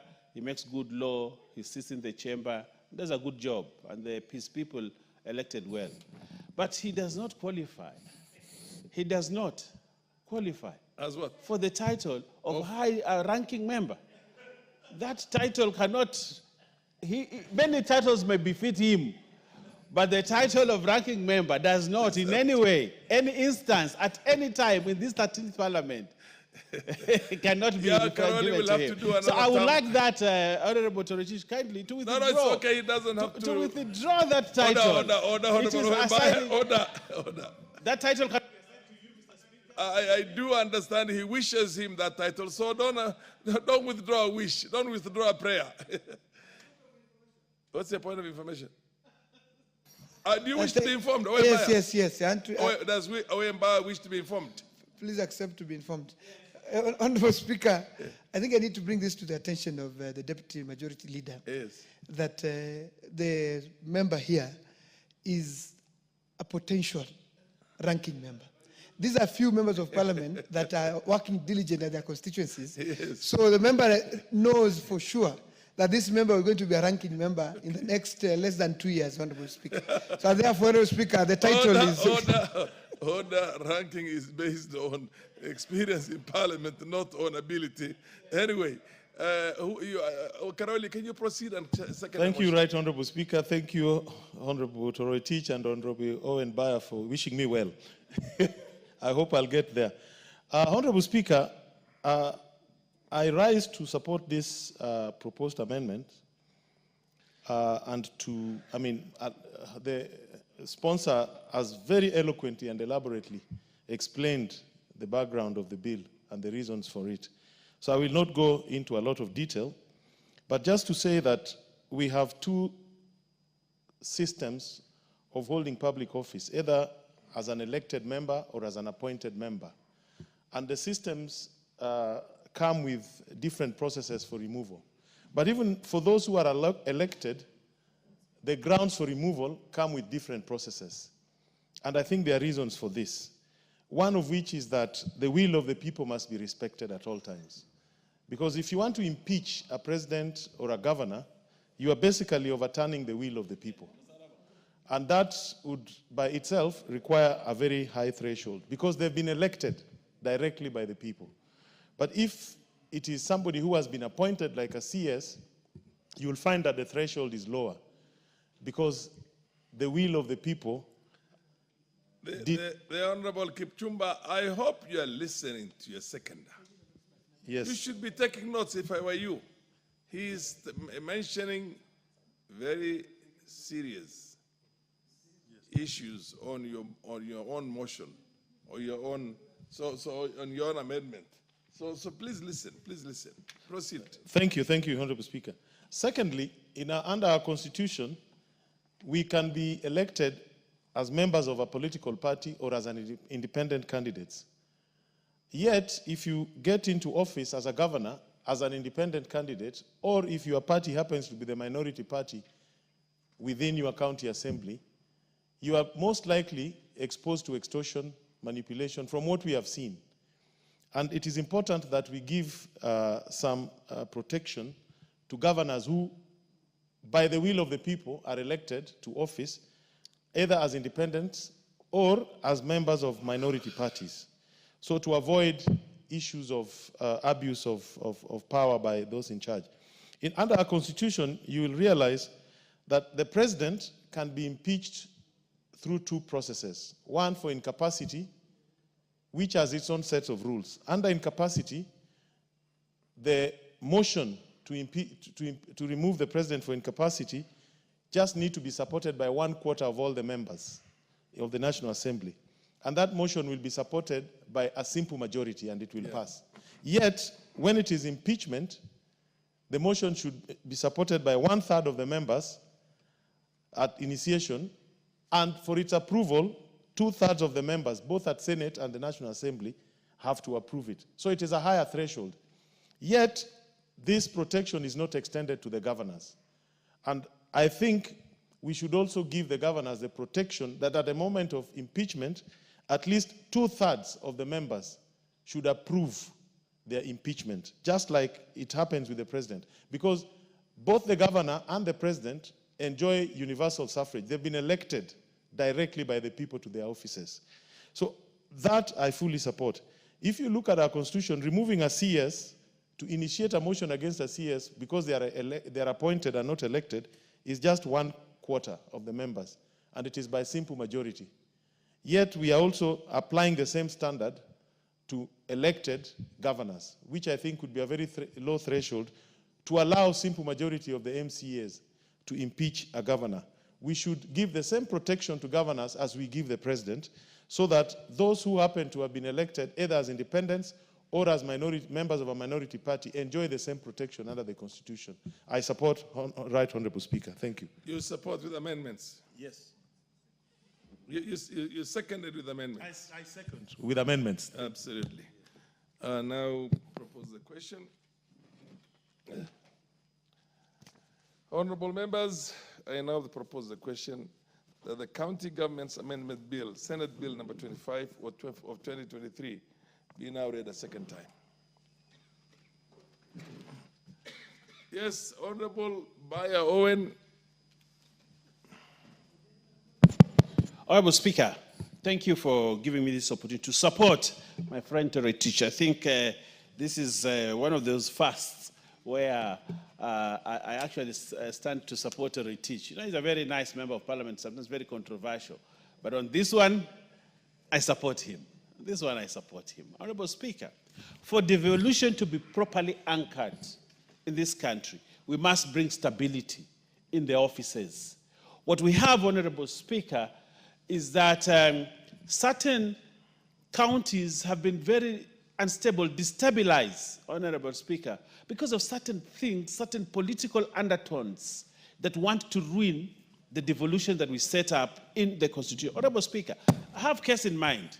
When Professor Kivutha Kibwana was governor of Makwiny, we had the first attempt at dissolution of a county assembly because of infighting within the county assembly, which were actually baseless, apart from just interests of particular people.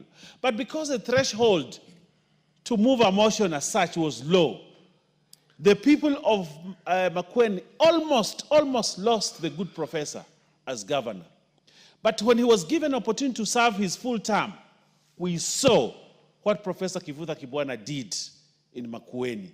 But imagine, Honorable Speaker, if Professor Kibwana had not taken the bold step to request for the dissolution of the county assembly, we would have lost him to just mandarins of impunity who are running around to want Professor to bend to their side.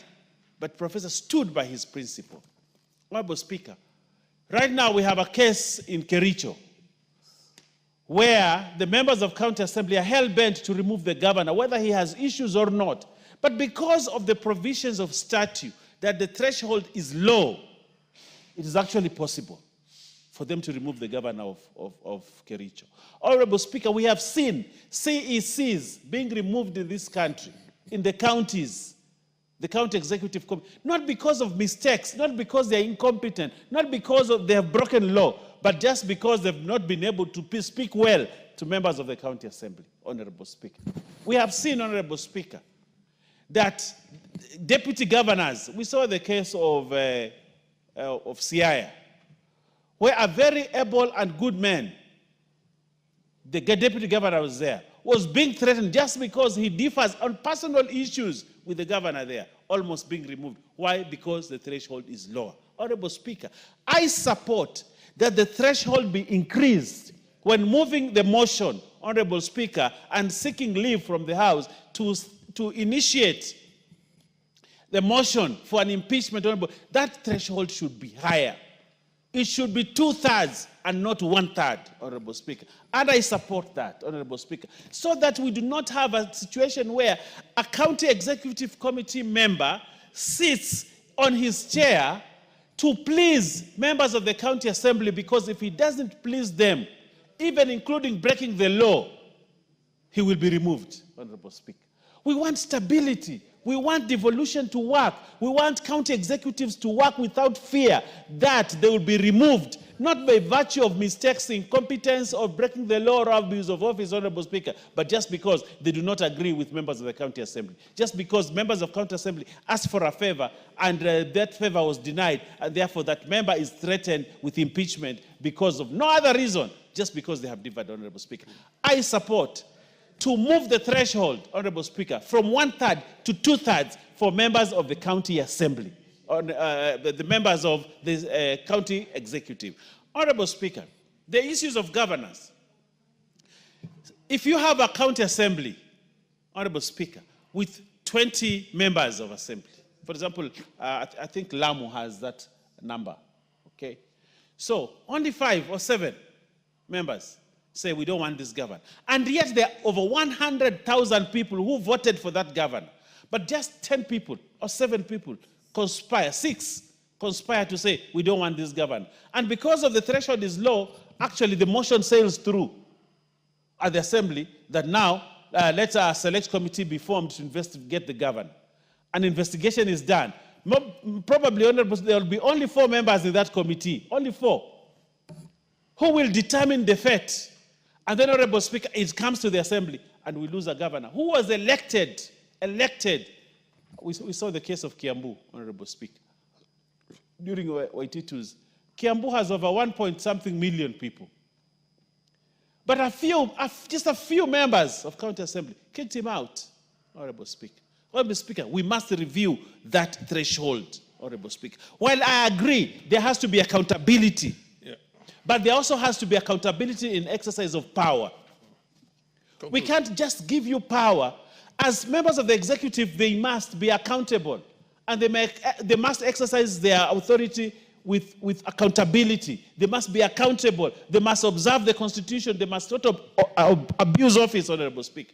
But those people who are bringing in checks and balances on their side, there must also be accountability in terms of members of county assembly, members of the National Assembly, and other body that has mandate to impeach.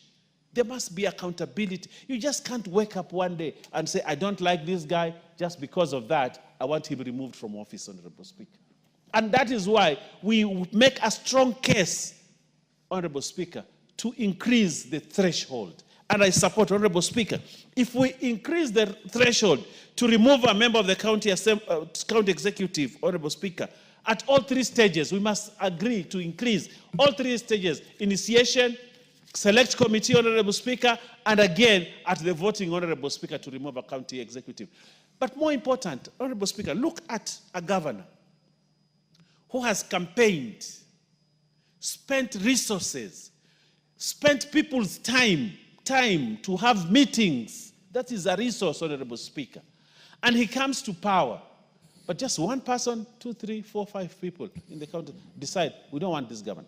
We saw the case, is it a Siolo or where in Northern Kenya, Honorable Speaker, the other day, where we saw, just circus. County Assembly Speaker has gone into hiding, this and this, eventually governor is removed, then he comes to the Senate. Honorable Speaker, Senate has other issues to deal with. Not every time, Honorable Speaker, discussing impeachment. We must allow Senate to do their job, Honorable Speaker. So, Honorable Speaker, I want to support this motion. And it is high time to bring stability. And I want to tell members of this august house, they will also become governors one day. Probably Honorable Mwashako, God bless him, he's a good man. Probably the people of Taita Taveta will want him to be their governor. Okay. Then he becomes governor of Taita Taveta.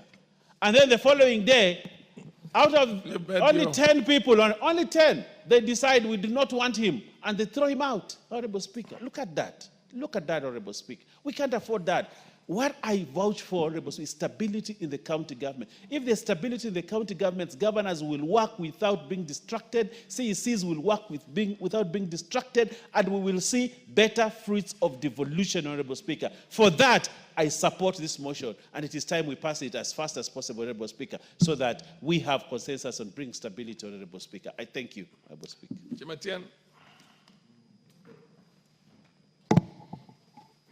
Once again, thank you, Mr. Speaker, for giving me this opportunity to add my words on this very important bill.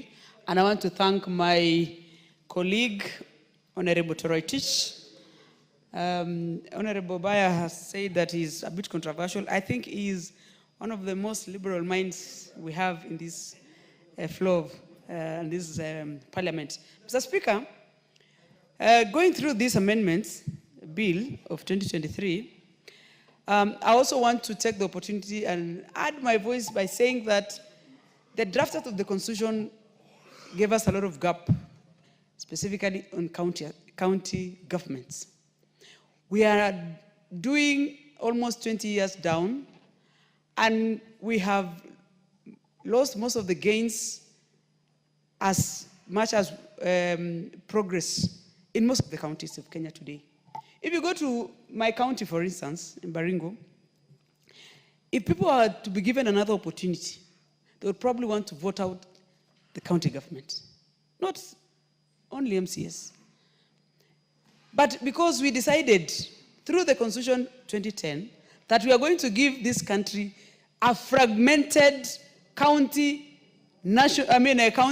government that mirrors national governments. This means that we have taken all the resources and spread it so thin that we are not able to make things work. And now this has bred a lot of contentious issues. We are not able to fully put proper laws that are able to govern and give integrity that it deserves. Mr. Speaker, someone said, you can do all the laws, but you can never legislate integrity and emotions. These are human beings. But as much as we want the progress, this amendment bill is going to give us opportunity to recorrect most of the injustices that we've done so far in most of the counties, assemblies in Kenya. The biggest problem we have is the voters' integrity. By voting a governor, for instance, and voting MCS, most of the people who have issues and who are always removed, even from the MCS, are many times the listed, nominated. And you will find that women are always victims of this, because they are mainly nominated, and it is easy to remove them because it is office or party officers that give them nominates them, and sometimes it's easy to remove. But this bill is going to help us move forward and make counties functional. Mr. Speaker, even as we do this bill, I also want to allay fears that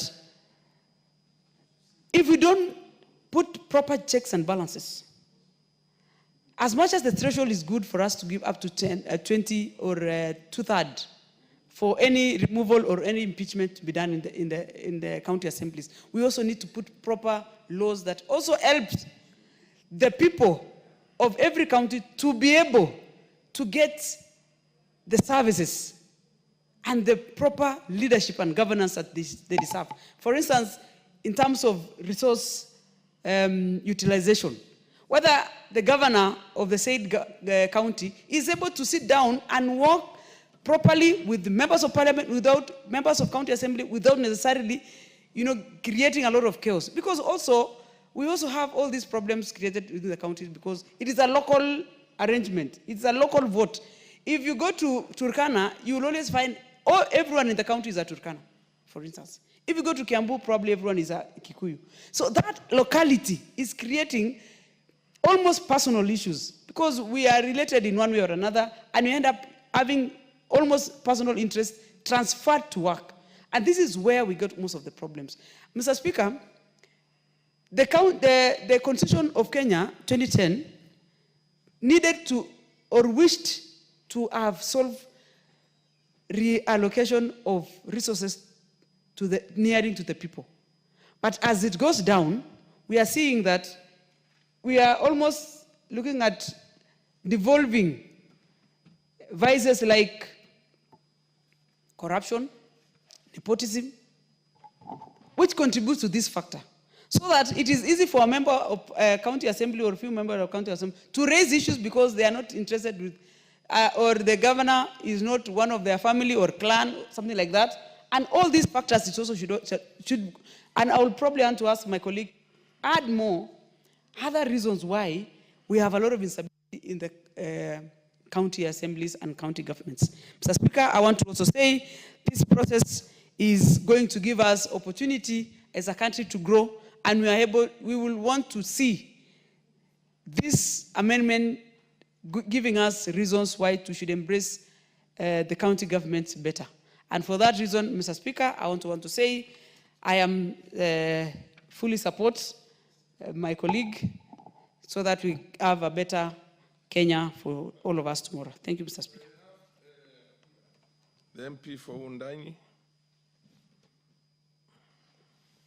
Thank you, Honorable Speaker, for giving me this opportunity to add my voice on this important bill, the County Government Amendment Bill, Senate Bill number 23, Senate Bill number 25 of 2023. Honorable Speaker, I want to commend the mover of this Senate bill in the National Assembly for, boldly giving in details of what the bill is all about. Honorable Speaker, this bill is quite straightforward, but I want to say that our devolution in this country is a very important aspect of our democracy, and therefore we must hold it with a lot of reverence, and we must protect devolution at all costs. Honorable Speaker, it is true that the threshold of impeaching any office holder in this country, the threshold differs from one office to another, Honorable Speaker. We know, of course, the impeachment of a president when it comes to the National Assembly requires a 2/3 majority. We also know that for us to initiate such kind of an impeachment, we require, a third of us to have signed that petition, Honorable Speaker. Honorable Speaker, we also know to impeach a governor in a county assembly requires just a simple majority, and the case then is referred to the Senate. And to impeach a CEC, Honorable Speaker, as it is provided in our county government laws, is that it requires only, a third of the members of a county assembly to impeach a CEC, Honorable Speaker. Indeed, this law that we are discussing today, Honorable Speaker, this bill, it is to increase the threshold of impeaching a county executive member, a CEC member, Honorable Speaker. A CEC, Honorable Speaker, is on the same standing with a CS when it comes to the national government, Honorable Speaker. And therefore, that it requires a higher threshold to impeach a CS here in the National Assembly. We would want that to be matched at the county assembly, where you are impeaching if there are reasons enough, there are justifications enough to impeach a CEC, Honorable Speaker. What we know, Honorable Speaker, we live in this country. There are many impeachment motions for governors, for CECs, for deputy governors that have been initiated without due process, without having, having justification, Honorable Speaker. And therefore, Honorable Speaker, we understand also there is a lot of witch hunts that happens in this country, Honorable Speaker. Sometimes we may differ with the governor, and maybe because the governor appears to be, appears to be strong and to have a big political following, you'd target to rock the boat by trying to impeach a CEC, Honorable Speaker. And many CECs are under a lot of threats, to say, in this country, Honorable Speaker, where a CEC crosses the line, gets into a coalition cause with a certain MCA, and then is called or is summoned to the county assembly, and sometimes, the responses that that particular MCA requires do not forthcome, then a CEC is threatened to be impeached, Honorable Speaker. And therefore, because the threshold is too low, it becomes almost a reality. If as one MCA can marshal a few of their colleagues, a CEC can be sent home just because of witch hunt, just because of unjustifiable reasons, Honorable Speaker. And therefore, I want to support this bill, Honorable Speaker. Okay. Because it creates an environment that for you to start off an impeachment discussion in a county assembly, you must have, reasons beyond doubt that CEC, that governor, that deputy governor has violated either, the fundamentals of our constitutions, or the constitution, or he has committed, crimes. He has committed and issues that are, are beyond what governance is all about, Honorable Speaker. And therefore, Honorable Speaker, I stand to support this bill in the manner that let's protect devolution. Let's also give strength to the institution. A county assembly and a county government, these are those are formal institutions, Honorable Speaker. For us to grow the institutions of this country, for us to give, trust, public trust, to grow public trust in our institutions, we need to be seen, we need to act, we need to do all that it takes to protect devolution, to protect the formal institutions that our constitution have created, Honorable Speaker. And therefore, Honorable Speaker, I support and say that this is a bill that we need to pass as early as yesterday. Thank you, Speaker. Honorable Krima.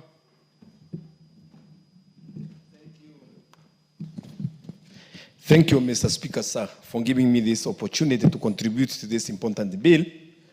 The counter-amendment in bill,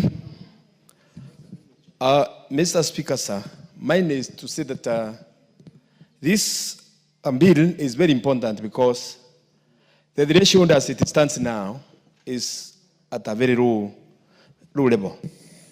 But as it is, when it comes to the second reading, Mr. Speaker, sir, I'm going to propose an amendment very different, a little bit different from what it is now, because I'm going to propose that it should not be 2/3, but half, when it comes to the initial stages of having an impeachment of the governor or a CC. Instead of being 2/3, because if it is 2/3 at the initial stage, and then when they come to impeachment, it's going to be 2/3, to me, it means that initially, the moment it is started, and you acquire 2/3, then it means you are already impeached. It means that the die is already cast, and there will be no reason of why, even if you go ahead, or even if you try to amend, why you are being impeached. I don't know how you can survive again. But you see, the initiators, when they were talking of that, they were thinking that the moment you are threatened with an impeachment, if there is an issue which you are supposed to settle or to address, you can address and have the impeachment be stopped. So the moment now we put it at 2/3, and then it comes to the final bit of impeachment, and then it is 2/3 again, then that is already cast. So I'm going to have that idea when it comes to the second reading, that we amend it to be a half instead of 2/3.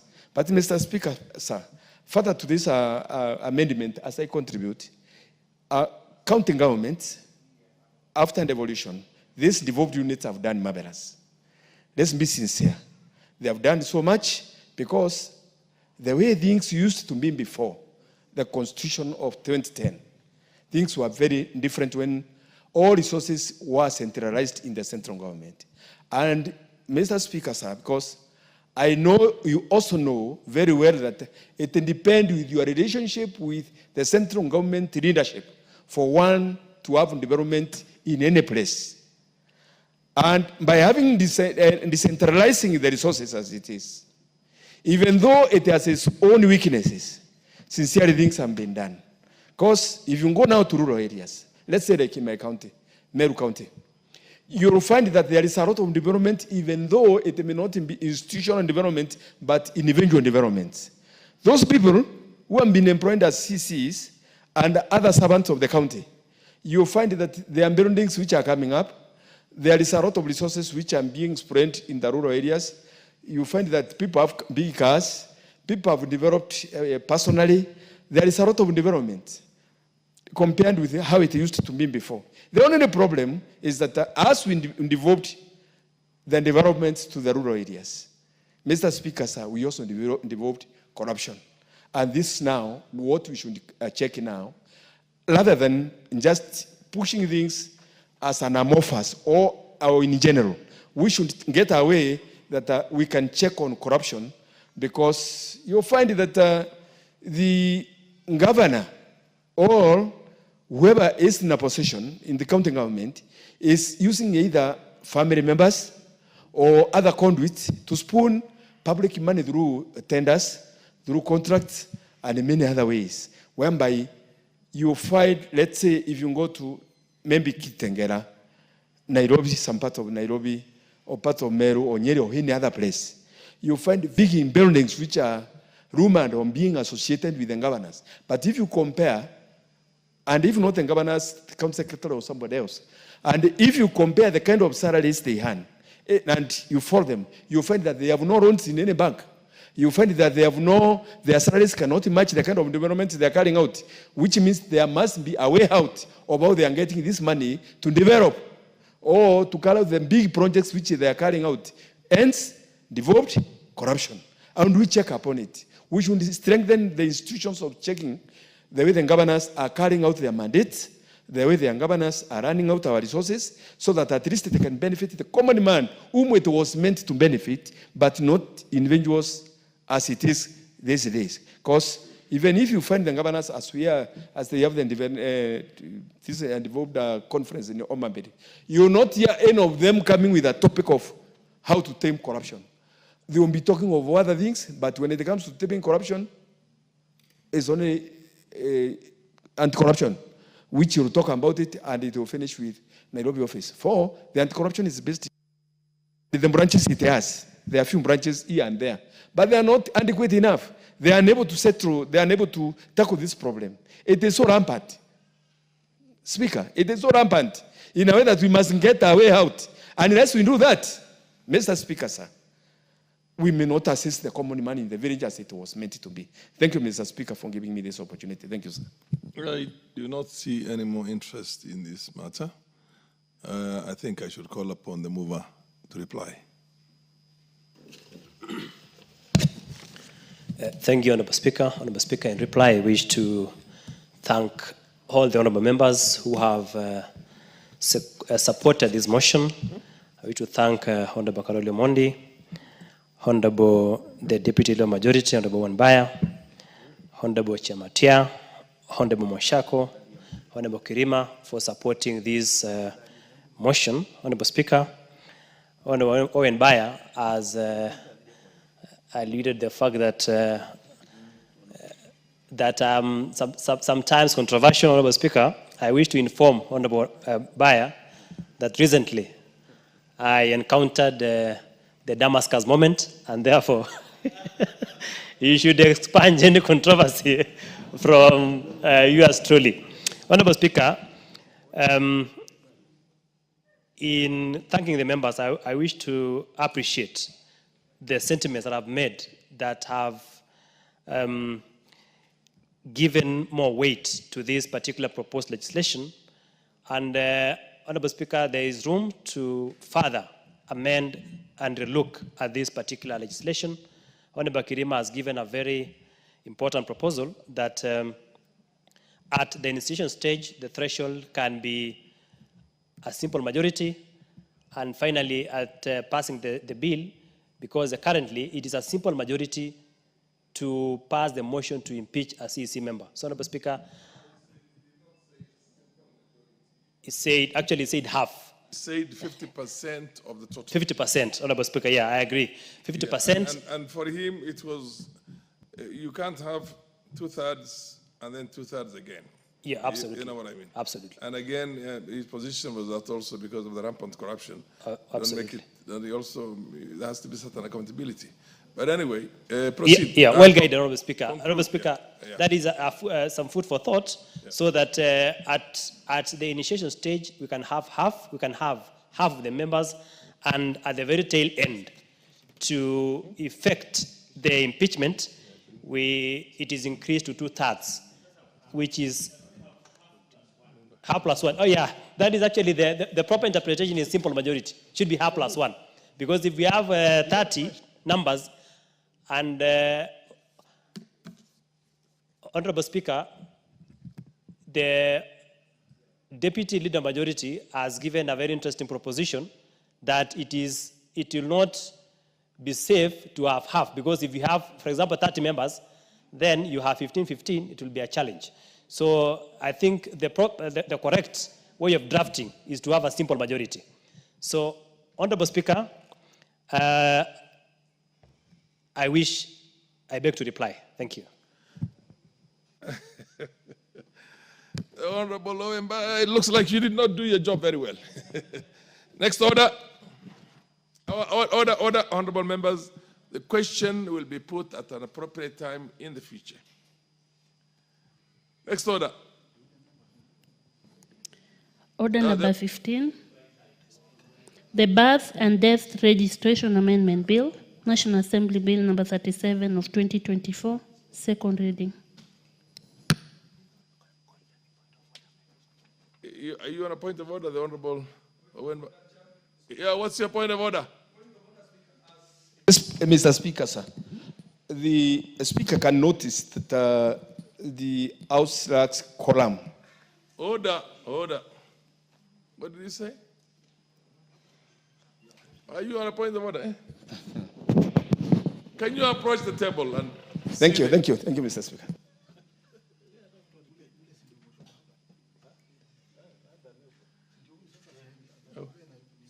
Where is the communication?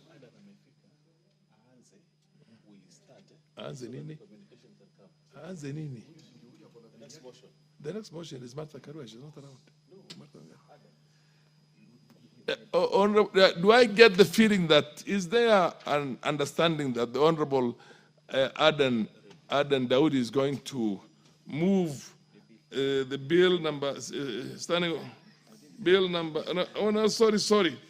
Yeah, order number 15, which is Birth and Death Registration Amendment Bill, National Assembly Bill number 37 of 2024. This was for Martha Wangari, but some people are trying to communicate to me that she...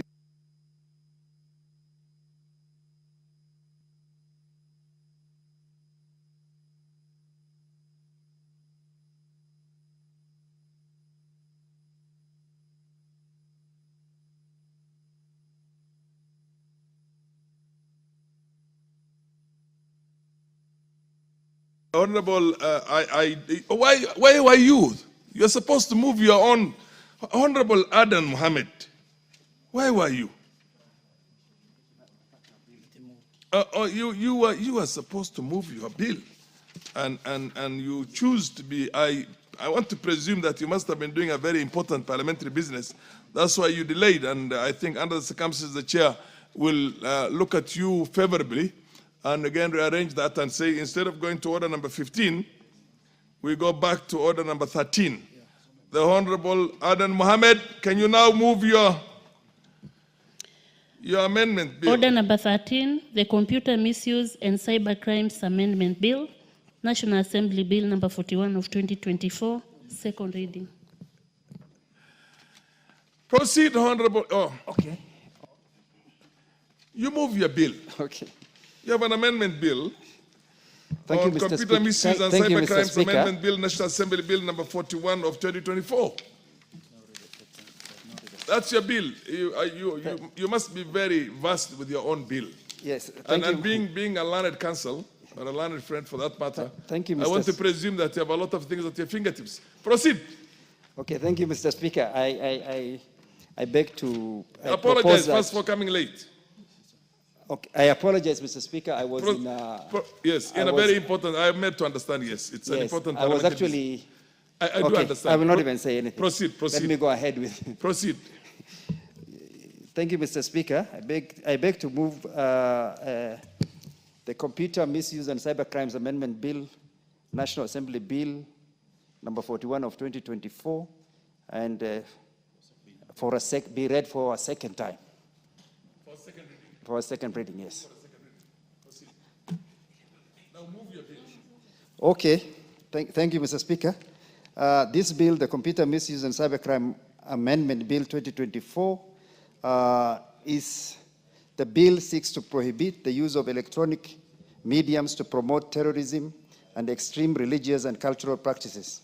The bill in particular proposes the following amendments, Mr. Speaker.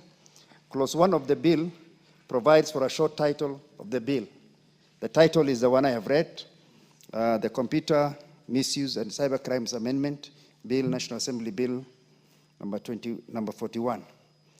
The Clause 2, Mr. Speaker, sir, seeks to amend Section 2 of the Act in order to provide for a clear definition of the term access. And the term access, and access to a computer system that is unauthorized. The bill also introduces new definitions to align with the provisions of this Act. So the term is just a definition of the term access, Mr. Speaker, sir. Clause 3 seeks to amend Section 6 of the Act to give the National Computer and Cybercrimes Coordination Committee, the NCCC, an additional function of issuing directives on websites and applications that may be rendered inaccessible within the country, and where the website or application promotes illegal activities, child pornography, terrorism, and extreme religious and cultic practices, like those practices like shakahola and those things. Clause 4, Mr. Speaker, sir, seeks to amend Section 27 of the Act to expand the scope of the offense of cyber harassment. Given, Mr. Speaker, the prevalent use of social media, cyber harassment has become a thing that a lot of young Kenyans are subjected to. Clause 5, Mr. Speaker, sir, seeks to amend Section 30 of the Act to expand the scope of the offense of phishing. Clause 6, Mr. Speaker, sir, seeks to introduce a new Section 42A for the offense of unauthorized SIM swap. Mr. Speaker, SIM swap has become very prevalent in Kenya, and it is used to steal from a lot of unsuspecting public. Mr. Speaker, sir, the bill does not delegate legislative powers, nor does it limit fundamental rights or freedoms. Thank you, Mr. Speaker, sir. Mr. Speaker, sir, I will ask who's the seconder? Honorable Mbaya to second the bill. Honorable Speaker, it's my pleasure, and Honorable Speaker, to actually second the Honorable Adan Mohammed in this bill, Honorable Speaker, the Computer Misuse and Cybercrime Amendment Bill 2024. Honorable Speaker, I want to thank the Honorable Mohammed Adan for taking his time to actually bring a bill to the House of Parliament. Honorable Speaker, it's not very many members. Actually, the 12th Parliament and this 13th Parliament, not very many members actually do that. They do motions, but to sit down, look at a bill, Honorable Speaker, shows the prowess that Honorable Mohammed Adan has in terms of legislation, but also cast him out as a good lawyer and a good advocate. And we can see him using his skill, Honorable Speaker, in doing that. Honorable Speaker, the principal object of the bill is to amend the Computer Misuse and Cyber Crime Act Cap 79C, Honorable Speaker. This bill, Honorable Speaker, seeks to prohibit the use of electronic media to promote terrorism and extreme religious and cultic practices. That is the essence of this bill, Honorable Speaker. Terrorism has devastated this country in many ways, Honorable Speaker. Religious extremism, cultic matters, Honorable Speaker, has devastated this country. The cultic issues of Shakahola, Honorable Speaker, come to mind when you think about that, Honorable Speaker.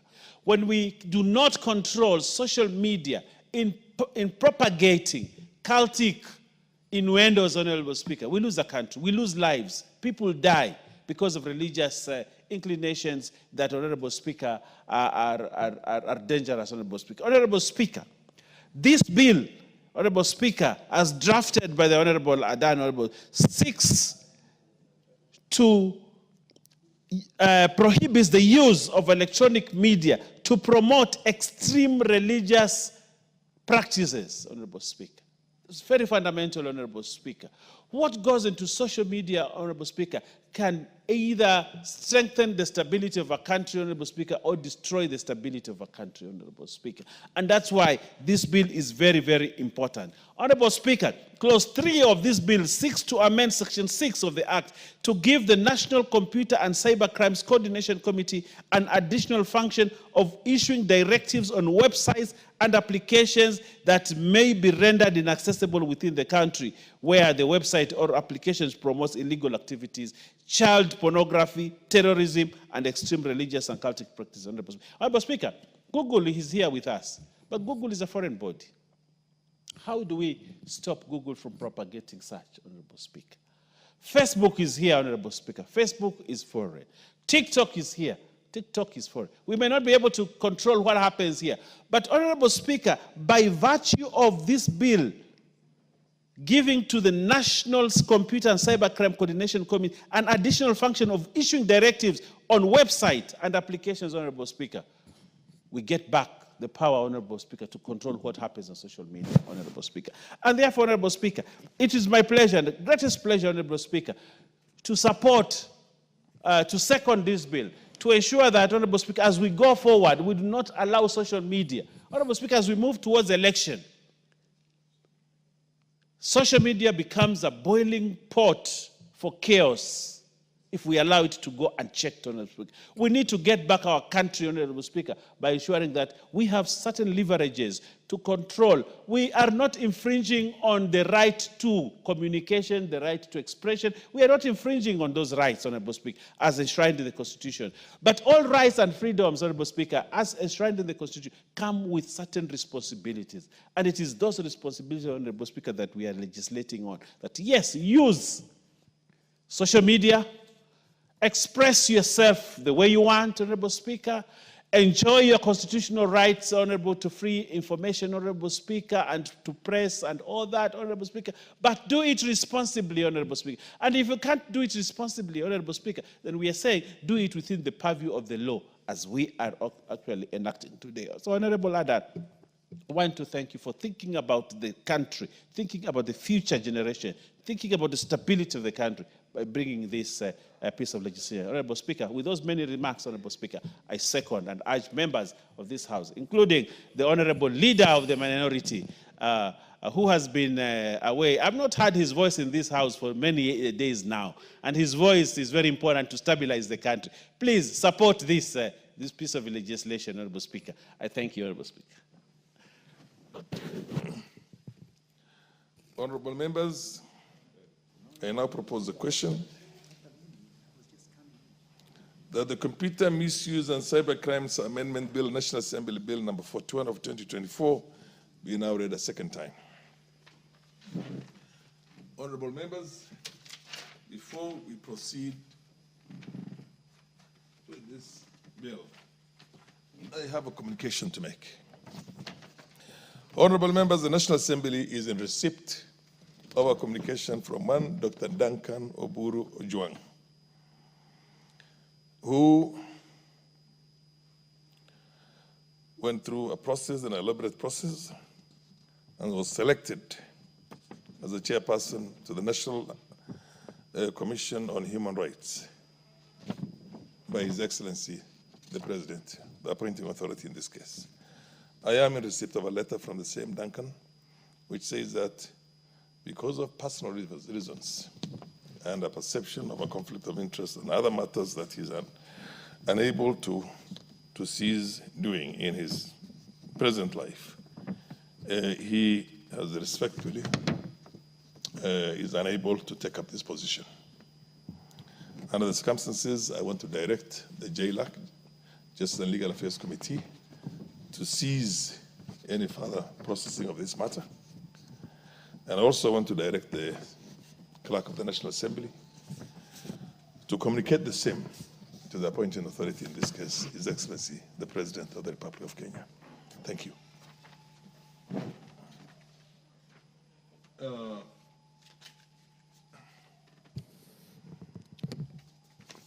Yes, who is the minority leader?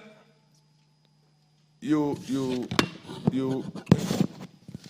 wish to contribute on the motion before us?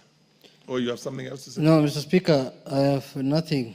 I just wanted to, in relation with your communication, I am very sad that we will not have the services of Professor Duncan Ojwang as the chairman of the Kenya National Human Rights Commission. Mr. Speaker, Dr. Ojwang is a scholar in this country who was high standing among the society in this country, Mr. Speaker. And he's a man that is known to me. He has been my professor at the university. is a man I thought who will do justice to this country, but for obvious reasons that he claimed to have, that personal reasons, I think, this taking up jobs of that nature also comes with personal responsibility. So we respect his decision, but I think this is a man who should be given another opportunity to serve this country, Mr. Speaker. He's a man who loves this country, and is a man who will serve this country diligently, because I know him well also. But having said that, Mr. Speaker, if I may contribute to the bill, Mr. Speaker, the bill before the House, the computer... The Honorable Professor equally appreciates all that has been placed on him, but because of personal reasons. Yeah. Very personal reasons. Yeah, so sad. And he is respectfully, very respectfully declined to take up the job. That's not the word to use. Respectfully, is unwilling to take up this position.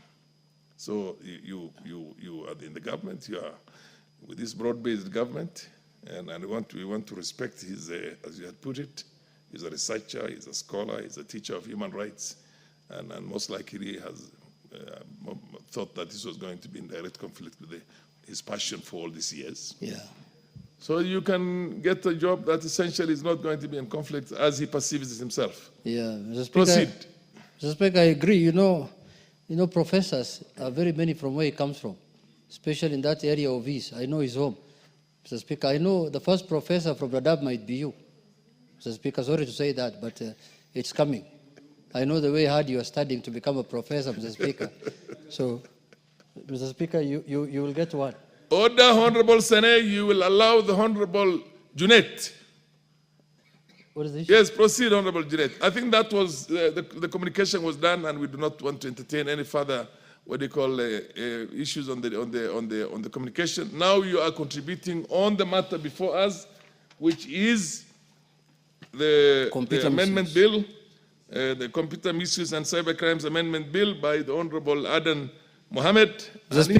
He has put it very well why he wants this amendment to be done, yes. Mr. Speaker, if I may contribute to the amendment bill, the Computer Misuse and Cybercrime Amendment Bill 2024, Mr. Speaker, this is a bill that is overdue in this House, Mr. Speaker.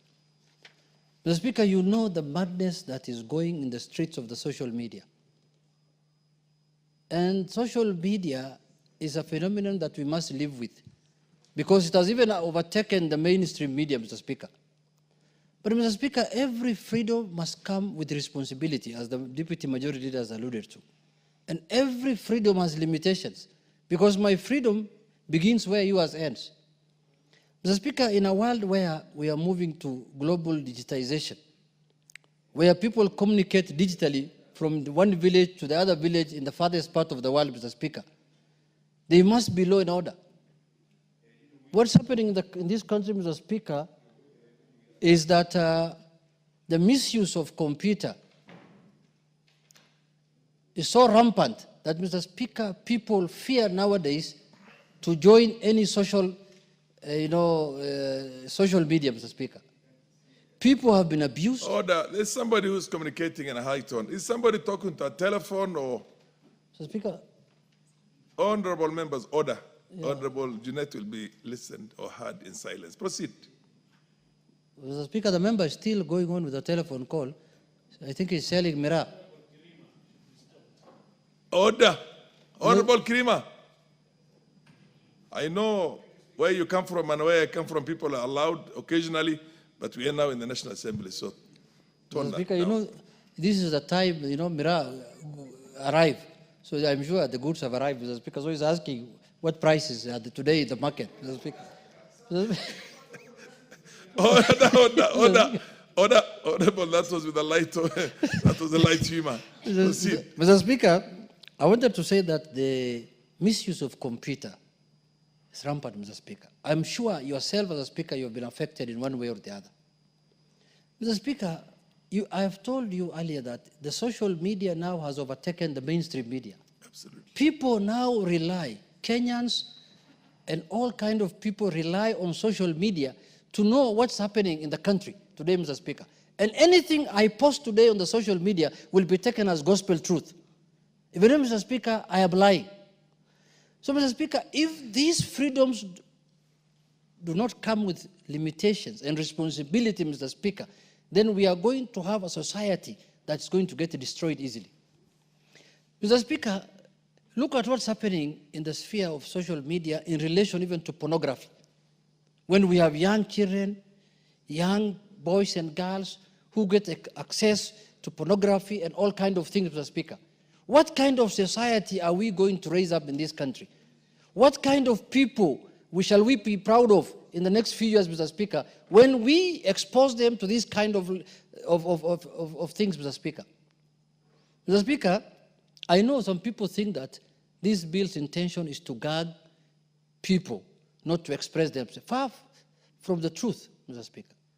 Every freedom that we enjoy in this country has limitations and it has responsibilities that somebody must carry to enjoy it, Mr. Speaker. Mr. Speaker, social media has been misused and has also been used well. If you want to use social media for the good of the society, it will serve that purpose. But if you want to use social media also for the bad of the society, it will also serve the same purpose, Mr. Speaker.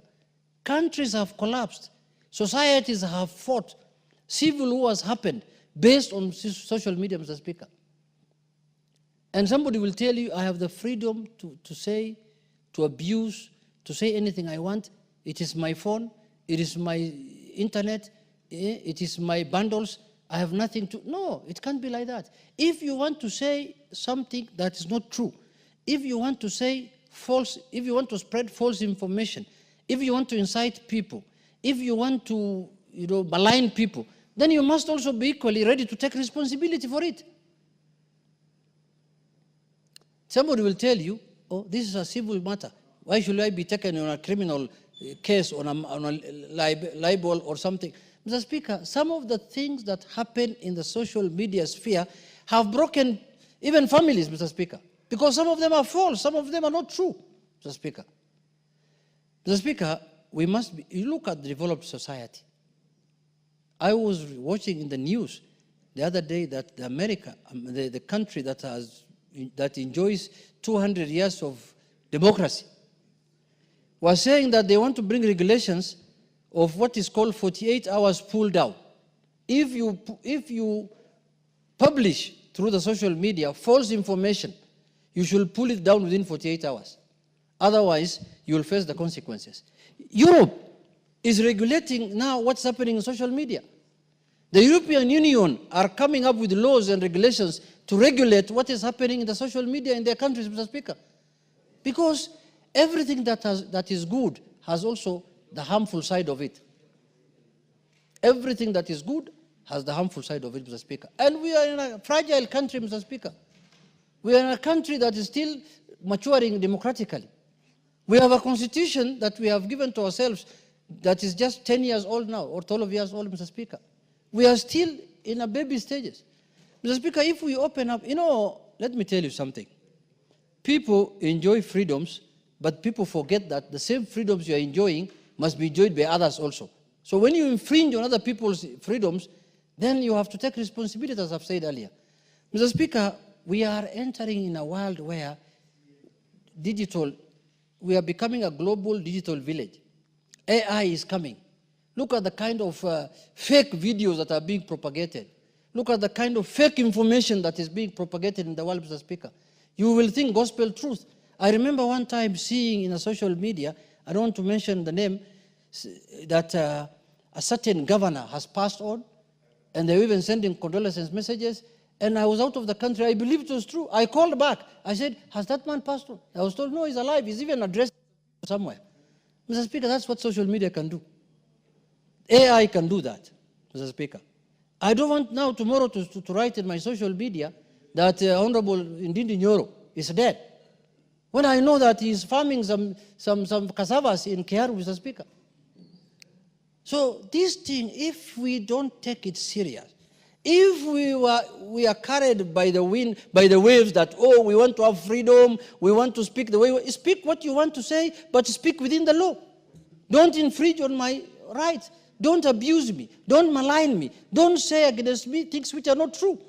Say anything you want to say, Mr. Speaker. So, Mr. Speaker, this bill is timely. This bill is timely because in a modern society, we must have laws and regulations that govern our way of life. Otherwise, we will behave like animals in the street, Mr. Speaker. What differentiates between people and animals is religion for us as Muslims, but for other societies, it is the law, it is the constitution, Mr. Speaker. If there was no constitution, if there were no laws, people will have killed each other for nothing, Mr. Speaker. So, Mr. Speaker, first we must accept that this world has entered into a new regime of AI, digitalization, and all kind of manner of things. Religious extremism, religious fundamentalism, political fundamentalism, like what's happening in the country today. You can see that, we have been in the opposition all our lives. Until recently when I saw this thing of broad-based. Mr. Speaker, the kind of opposition now that is being played in the country is political fundamentalism and extremism. Because we never used to talk the way people are talking now. People used to respect each other. We used to speak as Kenyans. This obsession with certain parts, this part and that part, and then people say, there's a leader in this country who has condemned a whole community and society as Al-Shabaab, Mr. Speaker. He's on record. He thinks anybody who looks like you, especially like you, the Speaker, is Al-Shabaab. I don't know, is it because of your mustache? Is it your curly hair? I don't know what it is. Is it your nose that is protruding like a European man? Mr. Speaker. So these are issues that we must address as a country. And those are issues that are being propagated in the social media. Someone just calls me in the social media, you Al-Shabaab, and I can do nothing about it. I just keep quiet. And I ask him, why are you calling me that? He said, oh, you look like one. So I need to go now maybe for... How does an Al-Shabaab look like? Yeah, maybe I need to go and do plastic surgery so that I can broaden my nose. So that, my nose and mouth are equal. Then you can stop calling me Al-Shabaab. Mr. Speaker, these are the issues that this country is grappling with. And when you bring these kind of laws, I can tell you, there are people who will oppose it. It will be fought like hell. They'll tell you, oh, you want to gag people's freedoms. You want to gag this. Last Parliament, we passed the original Cybercrime, Misuse of Computers and Cybercrime Act. The first group of people who declared certain clauses of that bill unconstitutional was the judiciary. Was there? Judiciary. The judiciary declared certain clauses of that bill unconstitutional. But the people who have also felt the biggest brand of cyberbullying is the judiciary again, Mr. Speaker. So we met in a meeting that they were complaining about cyberbullying and misuse of computer. We told them, no, as Parliament we have passed the law, but if you say it's unconstitutional, let's leave it with that. So when you're abused, you abuse back again. Get a Twitter account, get a Facebook account, get a TikTok account, and you also abuse your that's how it has been reduced to, Mr. Speaker. You are abused in the social media. The only alternative you have is to abuse back.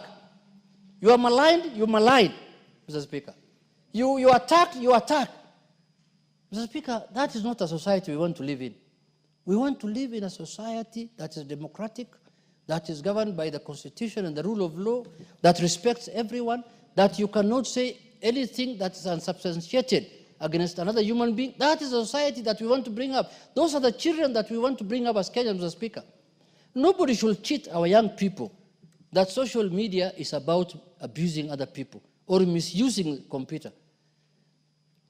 Mr. Speaker, with those few remarks, I support the bill, but this is something that must be supported by all and sundry, Mr. Speaker.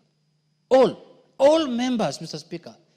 The whole society, religious organizations, civil society must support this matter, Mr. Speaker, so that we can have a country that is governed by the rule of law.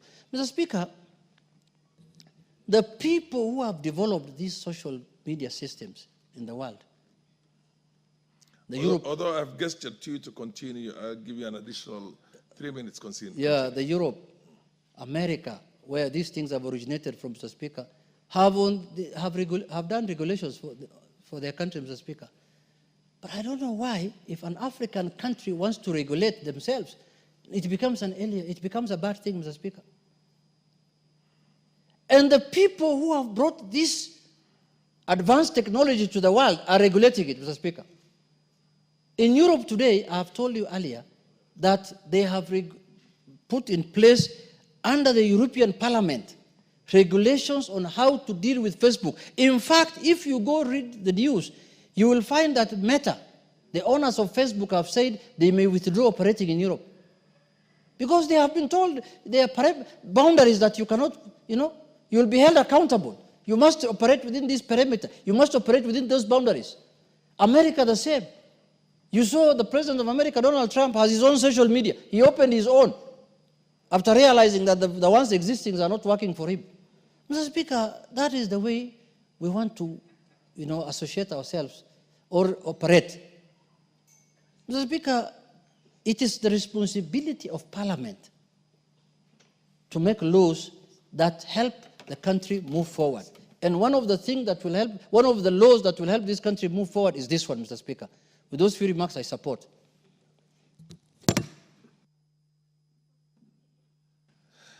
The Honorable Naomi Waku.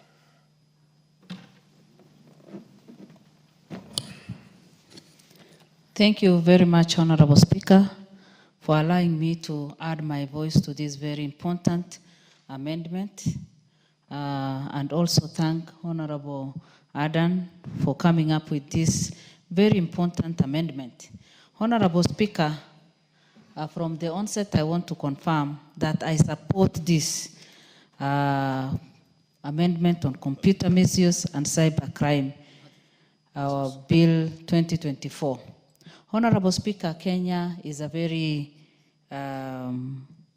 country that grows very fast, and especially our young people are so much into computer use and also cyber. Honorable Speaker, of late we have seen a big misuse because many criminals get into cyber, computer, and also take advantage of interfering with the peace that we have.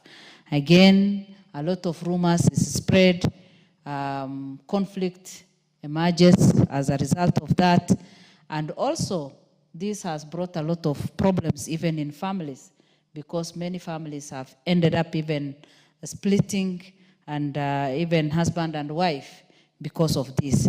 And the earlier we take control of this, the better. So I support this because the bill seeks to prohibit the use of electronic mediums to promote terrorism and extreme religious and cultic practices. Honorable Speaker, we know very well the issue of terrorism has also affected this country negatively. And the terrorism attack, we've lost many lives, we've lost many soldiers, we've lost lots of our young people due to radicalization. And all this has happened through computer misuse.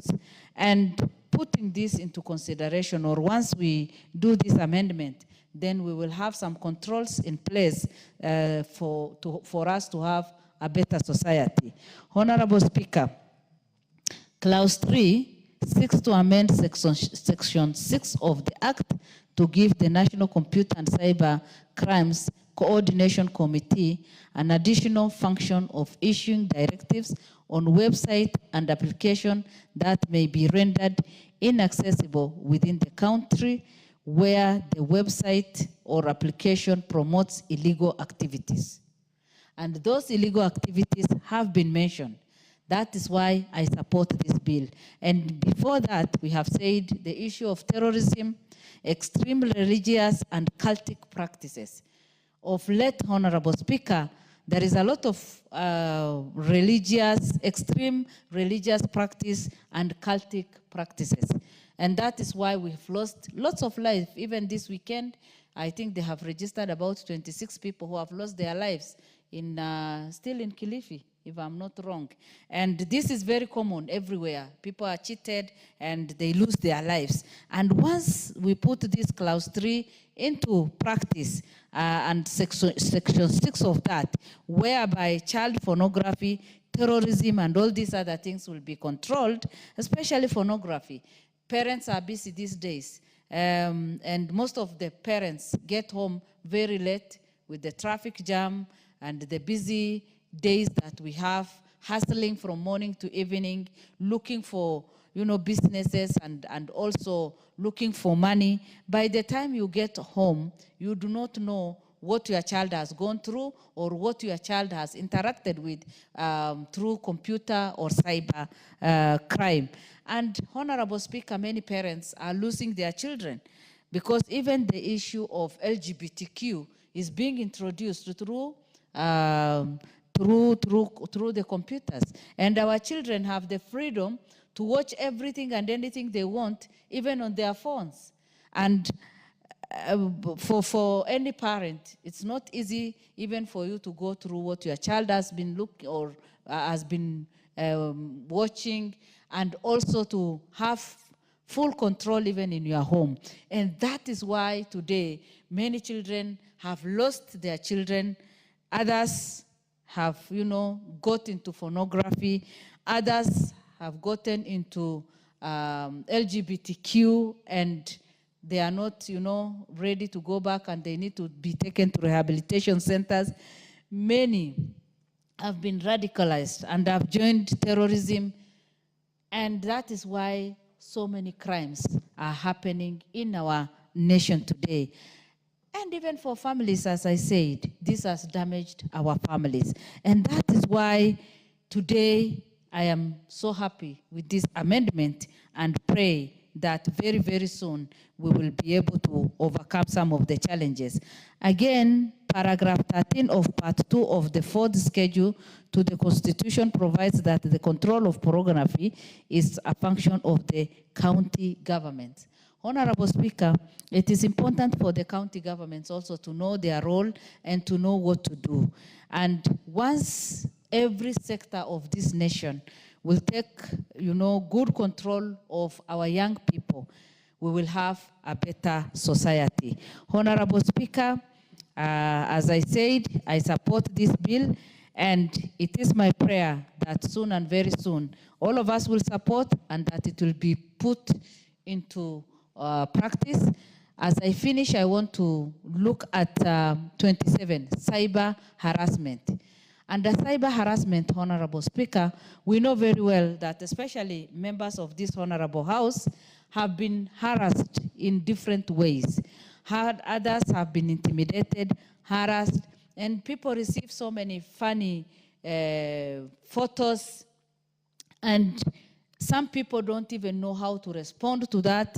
And once we put this bill into practice, we will overcome all that, and even make sure that the criminals who practice under this will be, the government will take control of everything, and we will have a healthy and a better society. And with those few remarks, I support. Thank you.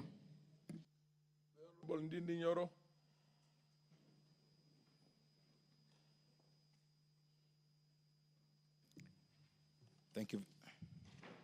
Thank you. Thank you very much, Mr. Speaker, for this chance.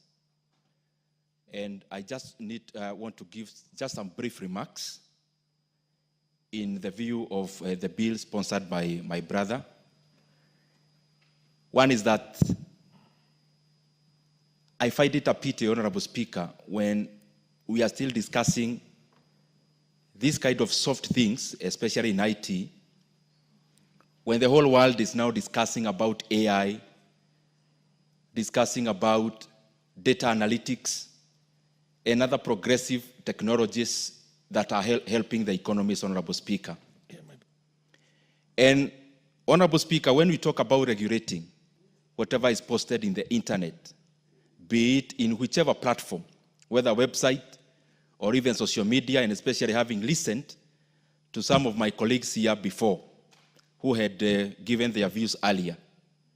Honorable Speaker, I tend to believe that laws must always be made And discussions like this should always be considered devoid of emotions, because we have seen in many situations, Honorable Speaker, that comforts change, and it's a revolving door. And therefore, it's always important that even as we make laws, we become objective, so that it can serve the current purpose and the current situation and the current timing, but also far-reaching in serving our country, not just in terms of where we sit and start, but also in terms of what is right.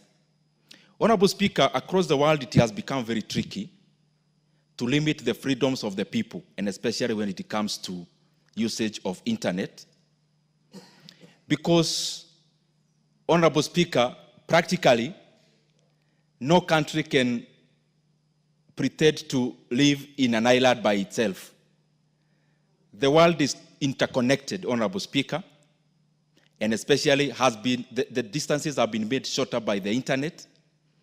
And therefore, even as we legislate for our internal laws, it is important to know that Kenya is just part of the global sphere, Honorable Speaker, and whatever laws that we make, and especially regarding the internet, should encompass whatever happens elsewhere, so that we do not actually legislate in futility.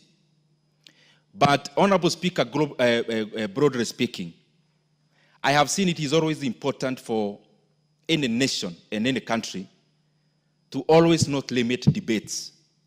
Debates meaning that happens here, but also that happens outside. Because it is out of people interacting without limitations that the best is actually found. And the best alternatives in terms of debates always suffice. And therefore, Honorable Speaker, it will not be proper for any member of this House to sit in this House to limit the freedoms of Kenyans, which are well enshrined in our Constitution. And I call upon all of us as the leadership that it is important when we join the realms of leadership that we must develop a thick skin. And I don't think what is going to change is about how Kenyans interact with the internet. What must change is how leaders view those interactions. And I say so because whatever we talk about here in terms of usage of social media is basically what is directed to the public servants and the people in the public life, like ourselves. But, Honorable Speaker, we have to always know that we are never here by invitation. Out of our own volition, we choose to serve the Kenyan people in the public life, Honorable Speaker. And therefore, anyone who would not be willing to take up the heat that comes with the job, probably they are in the wrong job, or they should look for something else that is in line with the thickness of their skin. Honorable Speaker, across, it is important that whatever we do, we continue to affirm what is in the Constitution. What is there is for Kenyans to express themselves, Honorable Speaker. And we have seen that robust debates always. Robust debates, and when we don't limit how people debate, Honorable Speaker, we always get better ideas and better solutions for our problems. And Honorable Speaker, therefore, I submit. Are you on a point of order? Are you on a point of order? Yes. Honorable Speaker, I've listened to the Honorable Dindi Nyoro, an eloquent and good speaker, Honorable Speaker. And I've listened to him, but I also want to say, there's something called relevance. This bill, Honorable Speaker, is not general about cyber crime and computers, Honorable Speaker. It speaks to certain very important fundamentals of a nation. Order. Honorable Speaker. Order, Honorable Deputy Majority Leader. You interject on a point of order when the member contributing, who you perceive to be out of order, is still contributing, not after he has concluded. But for conclusion purposes, have you contributed to this motion yourself, this debate? You have already contributed. You seconded. Yeah, well, if you had another moment, yes, but now whatever good ideas you have to say, you have better give it to somebody else. No, Honorable Speaker, no. You're infringing on my... What right? What right? The right to stand on a point of... What is out of order? No, he is not on his feet. Look, no.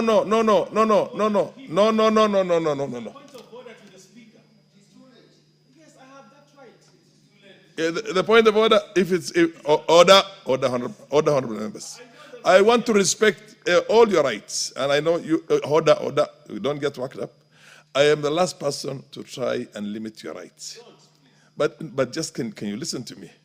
Rules are rules.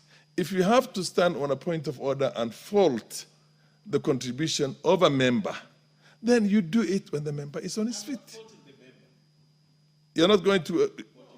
so what's the point of order? Okay, what's your point? Proceed. Because you mentioned Honorable Nyoro. Honorable Speaker, I want to make clarity on the motion and not on the contribution of the member. The motion, Honorable Speaker... That is okay. That's okay. Proceed. Proceed and limit yourself to the content in that and say that this is how it is. Can you give the Deputy Majority Leader? Yes. Thank you, Honorable Speaker. Honorable Speaker, I want to clarify. This motion, this particular bill, Honorable Speaker, is very clear on what it intends to do.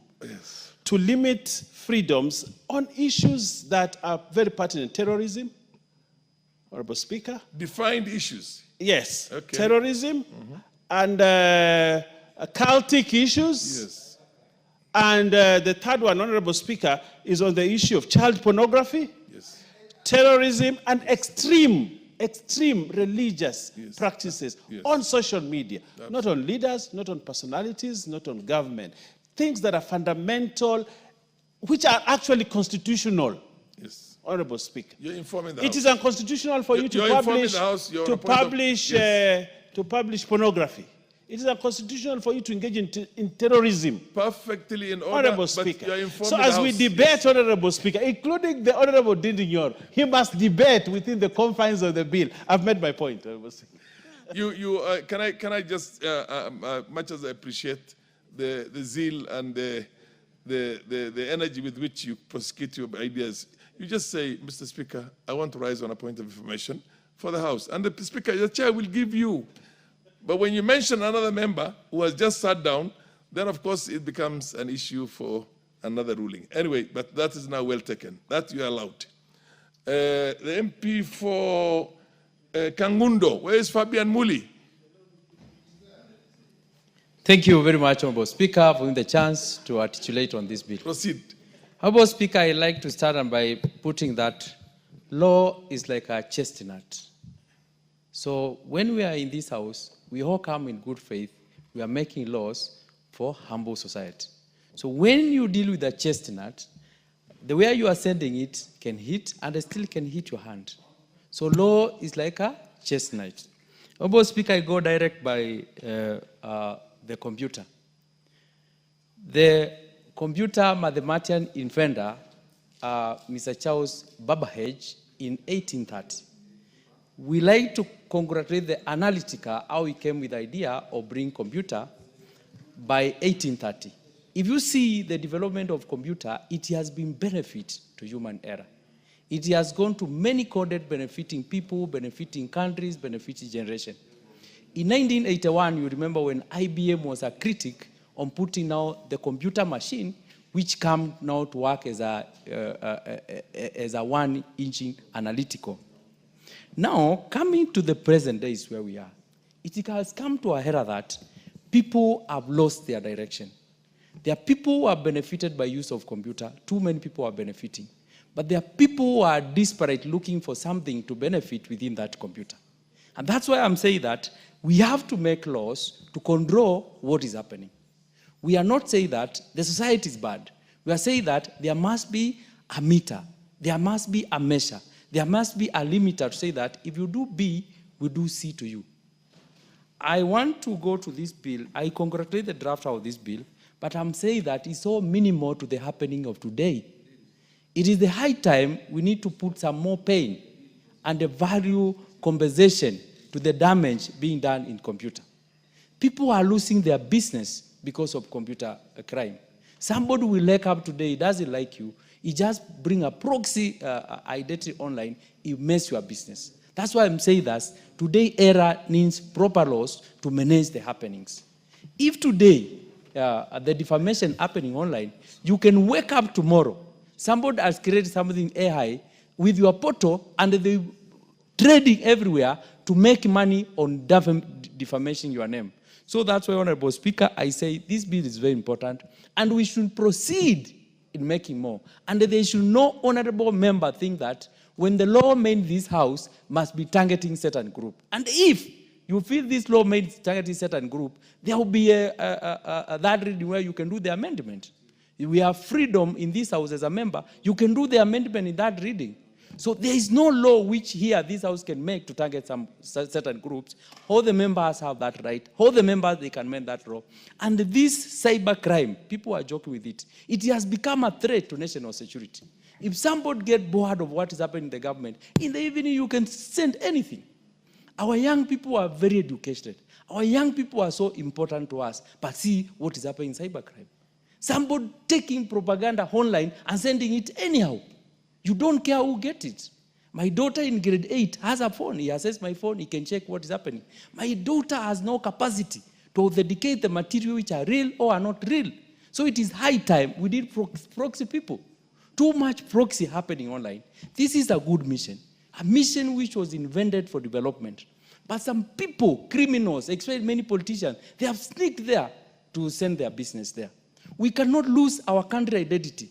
People are losing. You go outside there, somebody put anything online. They don't care what they are damaging their country. They don't care where it is going because this somebody is so disparate. I was talking with one MCA in my area. He was being defamed by a young boy who is from 2, a young boy who has no anything to understand, but he was given a material to send. So I told him, this is a bit critical because the person who is sending that material, what value, if you say you want to be paid defamation, what value does he have to recompensate you? He has nothing. So it is high time this bill has come, but I think it is not enough. But one stone is better than a million we are waiting. So let's move with this bill, but we need to do more. We need to do better and save the people who are benefiting with the content online. You see our young people dancing here. They are one who are doing very good. But there is very good characters. Even you see what is happening within Gen Z. If you track what Gen Z they are doing very good. But people of 60 years, they have open account and calling them Gen Z. They are trying to poison our generation. We are losing our generation because of wasted age. People who have no idea, people who have no future. Thank you very much, Honorable Speaker, and I support the bill. The Honorable MP for Wajir North, followed by the Honorable Kimuli. Wajir North, not Kimuli. Proceed, Wajir North. I've already said Wajir North. Order. I said the Honorable MP for Wajir North, followed by... Mr. Speaker. No, not now. You can rise on your point of order later. Order, Kimuli. Proceed. There is nothing out of order because nobody has contributed. Unless you want to say... No. Is it point of information or point of order? Mr. Speaker. Order, Kimuli, order. Huh?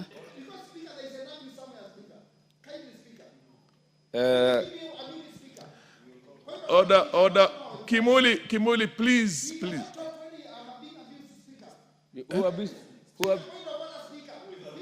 What is your point of order? He did not even contribute. Thank you, Speaker. Yes. Speaker, you know, in our culture and in our Kamba language, when you say Kumuli means that is something to do with, it's a serious and abuse, Mr. Speaker. I'm not Kumuli, I'm Kimilu. Speaker. I'm sorry, I'm not an expert in your language. So, Kimilu. Okay. Point taken. Point taken. Point taken. What's your information, Majority Leader?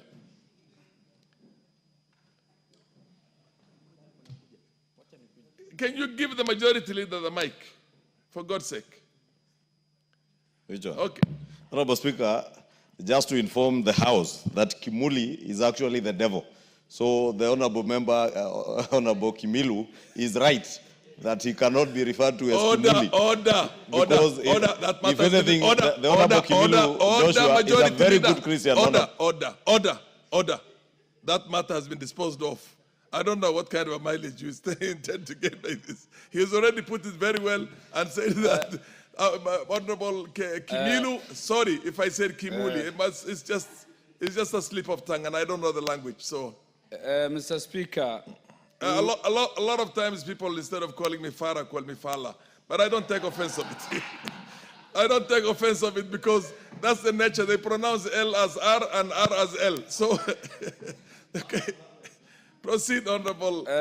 Mr. Speaker, we all love to belong to a society which enjoys freedoms and liberties. The rights and liberties as they are in the Constitution and universally practiced. But there are limits. These freedoms come with responsibility. If there are no crimes, if there are no offenses committed, then we would not have been here in an august house legislating, making rules if there will be no offenses. The government would not have had police to enforce laws if crime is not committed.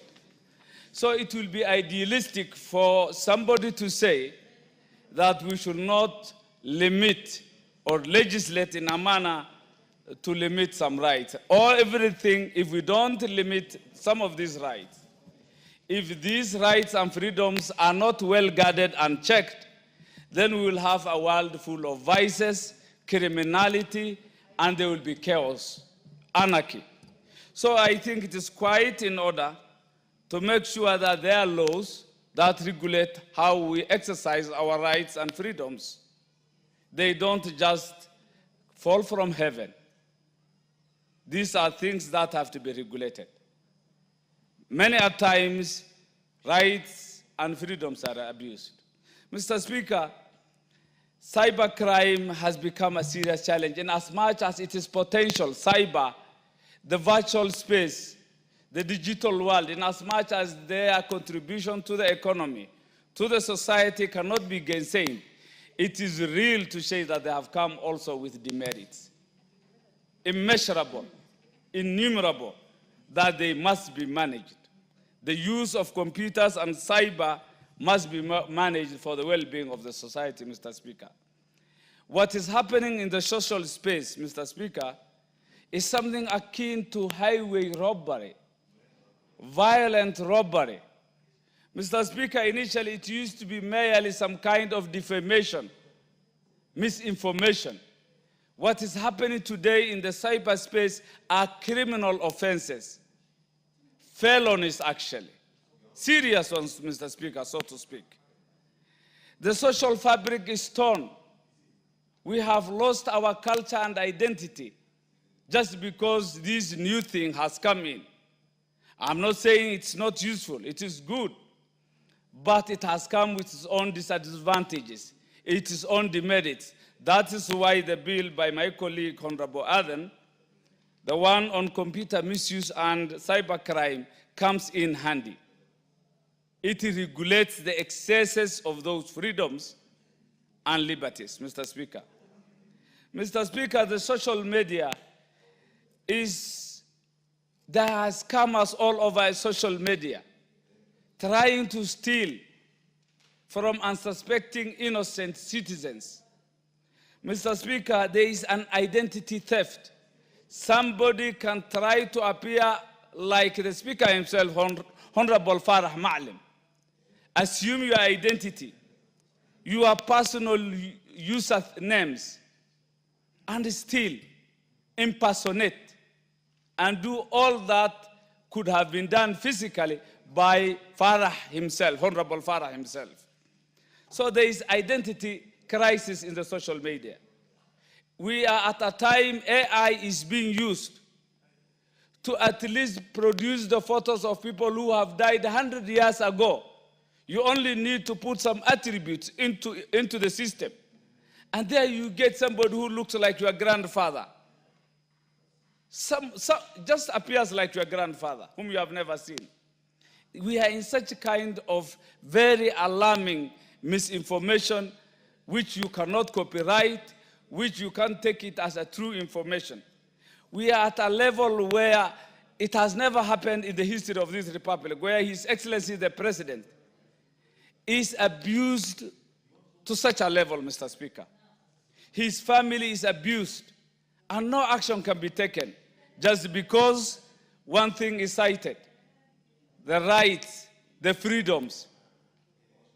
We can't use these rights and freedoms to malign, to at least spoil the reputation of other Kenyans. People have a dignity to protect, a life to protect, a family to protect. Social media has become an avenue, a vehicle to abuse innocent Kenyans, leaders, starting from the president to members of parliament and other respectful Kenyans, Mr. Speaker. There are many malware attacks, Mr. Speaker. If that is not controlled, systems are being crashed, viruses have been introduced. They even call worms these days, just to make sure that systems do not work. Banking systems are affected. Military systems are affected. All systems that are virtual are being affected. So one cannot say we are limiting rights, we are limiting freedoms. No, those freedoms and rights should be exercised, but there must be checks. We should protect those rights and freedoms not to come with abuses. Mr. Speaker, there is cyber stalking, which is an offense, threatening individuals online. Many Kenyans have been followed, stalked, abused, and threatened. There is child exploitation. Pornography is something very available on the social platforms. Our children are exposed to these things. And parental care is not sufficient to protect our children, to cushion our children from this dangerous behavior, which is available on social media, Mr. Speaker. Does that mean that a certain right is being limited? No. There is a dangerous thing, a dangerous social vice that needs protection from our children. Mr. Speaker, phishing, as mentioned by the mover of the motion, that fraudulent use of passwords, private identities, keywords, they are easily received, and your bank accounts can be emptied, your information can be taken away. So many things happen. Mr. Speaker, hacking is a modern way of stealing. Hacking is a modern way of stealing. Mr. Speaker, cybercrime and computer misuse has brought a lot of financial losses to Kenyans. They brought a lot of breach to privacy to individuals and families. Mr. Speaker, they affected reputations of Kenyans. They have affected us morally. They have affected us morally. And many other vices, it's like I'm being limited. It's like I'm being limited. There is a moral decadence that is being necessitated by this kind of social media. Economically, many have been brought down. Contraband goods are being sold on social platforms, Mr. Speaker, including medicine. A lot of drugs and medicine are available on social platforms, which are not genuine, which are fake, and which affect the health of Kenyans, Mr. Speaker. If that is not controlled, then we will be having an expensive healthcare system, Mr. Speaker. Tribal clashes have become common because of the kind of language we use on social media. Mr. Speaker, children abduction has become common. And finally, academically, are we really ourselves? We have used social media to copy-paste, to steal, and to impersonate ourselves academically. We are not ourselves. Our thoughts are not our views. We mimic others. We are not really ourselves. Mr. Speaker, of concern to me Of concern to me, do we have the capacity to regulate this law if passed? Is our DCI having the capacity to enforce? That's also a big concern. Of concern to me, we have taken procurement online. You must have heard if Miss once, one of the officers has claimed during the NYS saga that his password has been stolen.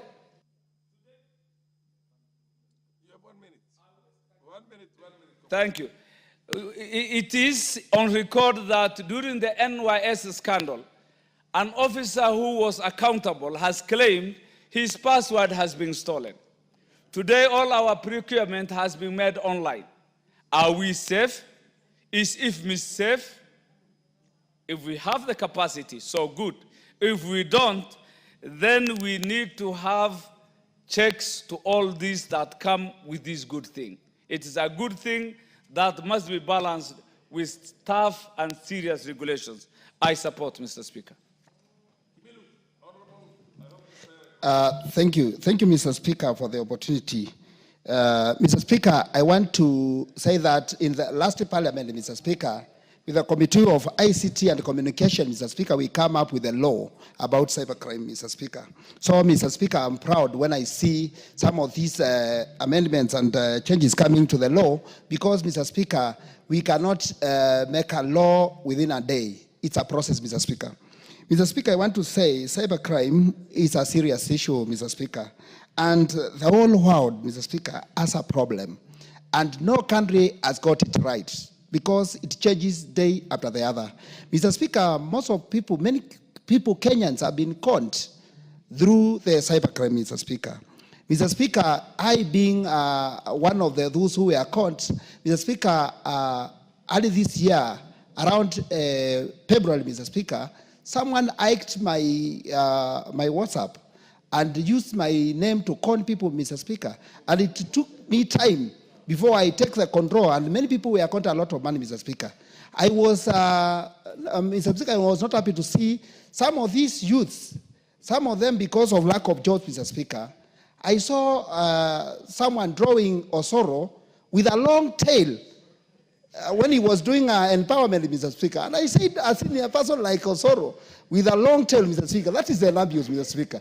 And I think some of these things is where we are saying, Mr. Speaker, we need to control. And I want to advise some of these, the government, because I can see members of government here like Osoro, that you need to give these youth jobs.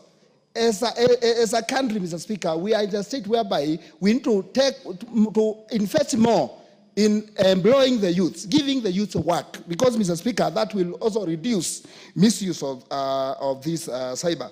Mr. Speaker, we have seen misuse of media, social media, Mr. Speaker, whereby people are abusing each other day out, Mr. Speaker. And this is, Mr. Speaker, due to lack of control of social media, Mr. Speaker. Mr. Speaker, as a leader, Mr. Speaker, I need to take my initiative and try to engage our youth, Mr. Speaker, to see what we can do, Mr. Speaker, because if you do, the big percentage, Mr. Speaker, is within the youth, Mr. Speaker. They are misusing because they are competent, they know what they are doing, but, Mr. Speaker, due to problems, lack of jobs and other problems, Mr. Speaker, they misuse, Mr. Speaker. So, Mr. Speaker, it's important to control, and rights and freedom of cybercrime, of cyber and computer should be regulated. I agree that, Mr. Speaker. But, Mr. Speaker, I want to say this. We should not even make some laws because we want to, because we are in power, Mr. Speaker. We need to make laws which we know, even when we are out of power, that law can be in use, Mr. Speaker. And, Mr. Speaker, because I can see Osoro is disturbing me, Mr. Speaker, I need ample time, Mr. Speaker. Osoro will be heard in silence. I got it right this time, I hope. Thank you, Mr. Speaker. Yeah. So, Mr. Speaker, I take this time to say that this is an important bill, Mr. Speaker. Although there are some areas I think we need to do some further amendments, Mr. Speaker. And when the time comes, I will, because I can see somewhere I can do an amendment. And when the time comes, I will present my amendment. And Mr. Speaker, because I want also to give others like Osoro time to contribute, I submit, Mr. Speaker. The Honorable Osoro. Thank you very much, Honorable Speaker. Honorable Speaker, I was actually not disturbing the Honorable Kimilu. I was only applauding him for making awesome contributions to this bill. I was really appreciating his marvelous contribution to this bill. Honorable Speaker, I must start by congratulating immensely the mover of this motion, the Honorable Aden Daoud Mohammed. This bill has really come at the right time. Although, I would say that I wish it actually came early. But listening to the submissions by the Honorable Kimilu, you will agree with me, Honorable Speaker, that technology is fast moving and fast evolving, very, very fast than we thought. A while back, Honorable Speaker, people used to move around with very big and heavy cell phones that you would need to climb on a tree, Honorable Speaker, so that you can be able to get or to capture network, Honorable Speaker, but it's not anymore. And similarly, anything to do with technology in every sector, Honorable Speaker, has really evolved very, very fast. But of importance, Honorable Speaker, about this particular bill, the Computer Misuse and Cyber Crime Bill, Honorable Speaker, it really focuses on issues that are really on the question of security. That if a person willfully, Honorable Speaker, decides to use, or perhaps you collect an ID card somewhere from the streets, if somebody happens to lose an ID or something, or even snatched by thieves while walking home, and decides to use it to register an M-Pesa, to register their line, so that they can be able to transact, Honorable Speaker. If this person, Honorable Speaker, engages in a criminal activity and is found culpable, Honorable Speaker, this person will be able to serve an imprisonment of several years, and to be particular 2 years. Of course, these are some of the amendments that we'll be seeking to move when we go to the next step, so that this is even made more retributable. Not just 2 years, could even be 10 years, because we are living in a very fun world. As we speak today, Honorable Speaker, my constituency is actually mourning the death of 3 young men who are allegedly lynched by a mob, in Western. They left their home in Gusii. They went to Western Kenya, Honorable Speaker. They were moving from shop to shop with their SIM cards, I hear so, allegedly, and of course engaging people that, we are agents of Safaricom. If you do this and this and this, you'll be able to get a loan or something. That is part of the cybercrime. If it's indeed true that that's what they did, although we don't support the mob justice, that is exactly what this particular bill is going to cover. That if they were using somebody's line, you can imagine what that person would be facing if they were not caught. That is the imagination that I'm thinking when I'm reading this bill. And that is why it's very emotive to me, because they are still in the cold room, and because of such. And Honorable Speaker, there is also this question of cyber harassment. We've all faced that in this house. I think we face it daily. Honorable Speaker, you wake up one morning and you find yourself you're a cow or something. Somebody places you and harasses you, decides to make you, if you're a man, it decides to make you a woman, puts a dress on you. There are some decide to even place some head of a dog on you because they don't like your opinion, because we are too intolerant as a country. And it is extremely bad. This particular bill seeks to stop that. Honorable Speaker, when we had the Gen Z protests across in our region, Honorable Speaker, there was a particular person, Honorable Speaker, that took an image or a photo of my house, and he must be a neighbor of mine, and he was sharing all over and telling people that, this gentleman lives in this place, we can give you direction, you come over here and do this and this. This particular bill stops that. It makes that particular act a crime. You don't just wake up one morning and decide that, today, because I dislike so-and-so, because as I've said, Honorable Speaker, because of our divergent opinions, I do not understand why one would decide to troll me on social media, because you don't agree to my opinion. Today I say this, we may not be, we can't think the same.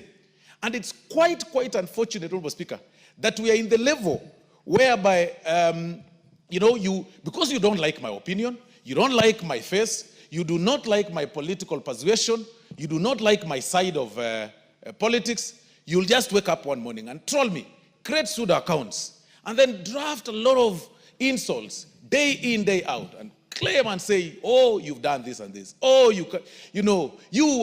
will kill you. We will do this. This bill seeks to curtail such kind of unnecessary freedoms, Honorable Speaker. Because where your rights end, Honorable Speaker, mine starts. It can't be that your opinion is better than mine. I don't know why, Honorable Speaker. Order. Honorable Osoro, by the time we resume this debate, we'll still have 5 minutes. The time now being at 7 o'clock, 7 p.m., this House stands adjourned until Wednesday, the 13th of August, 2025 at 9:30 a.m.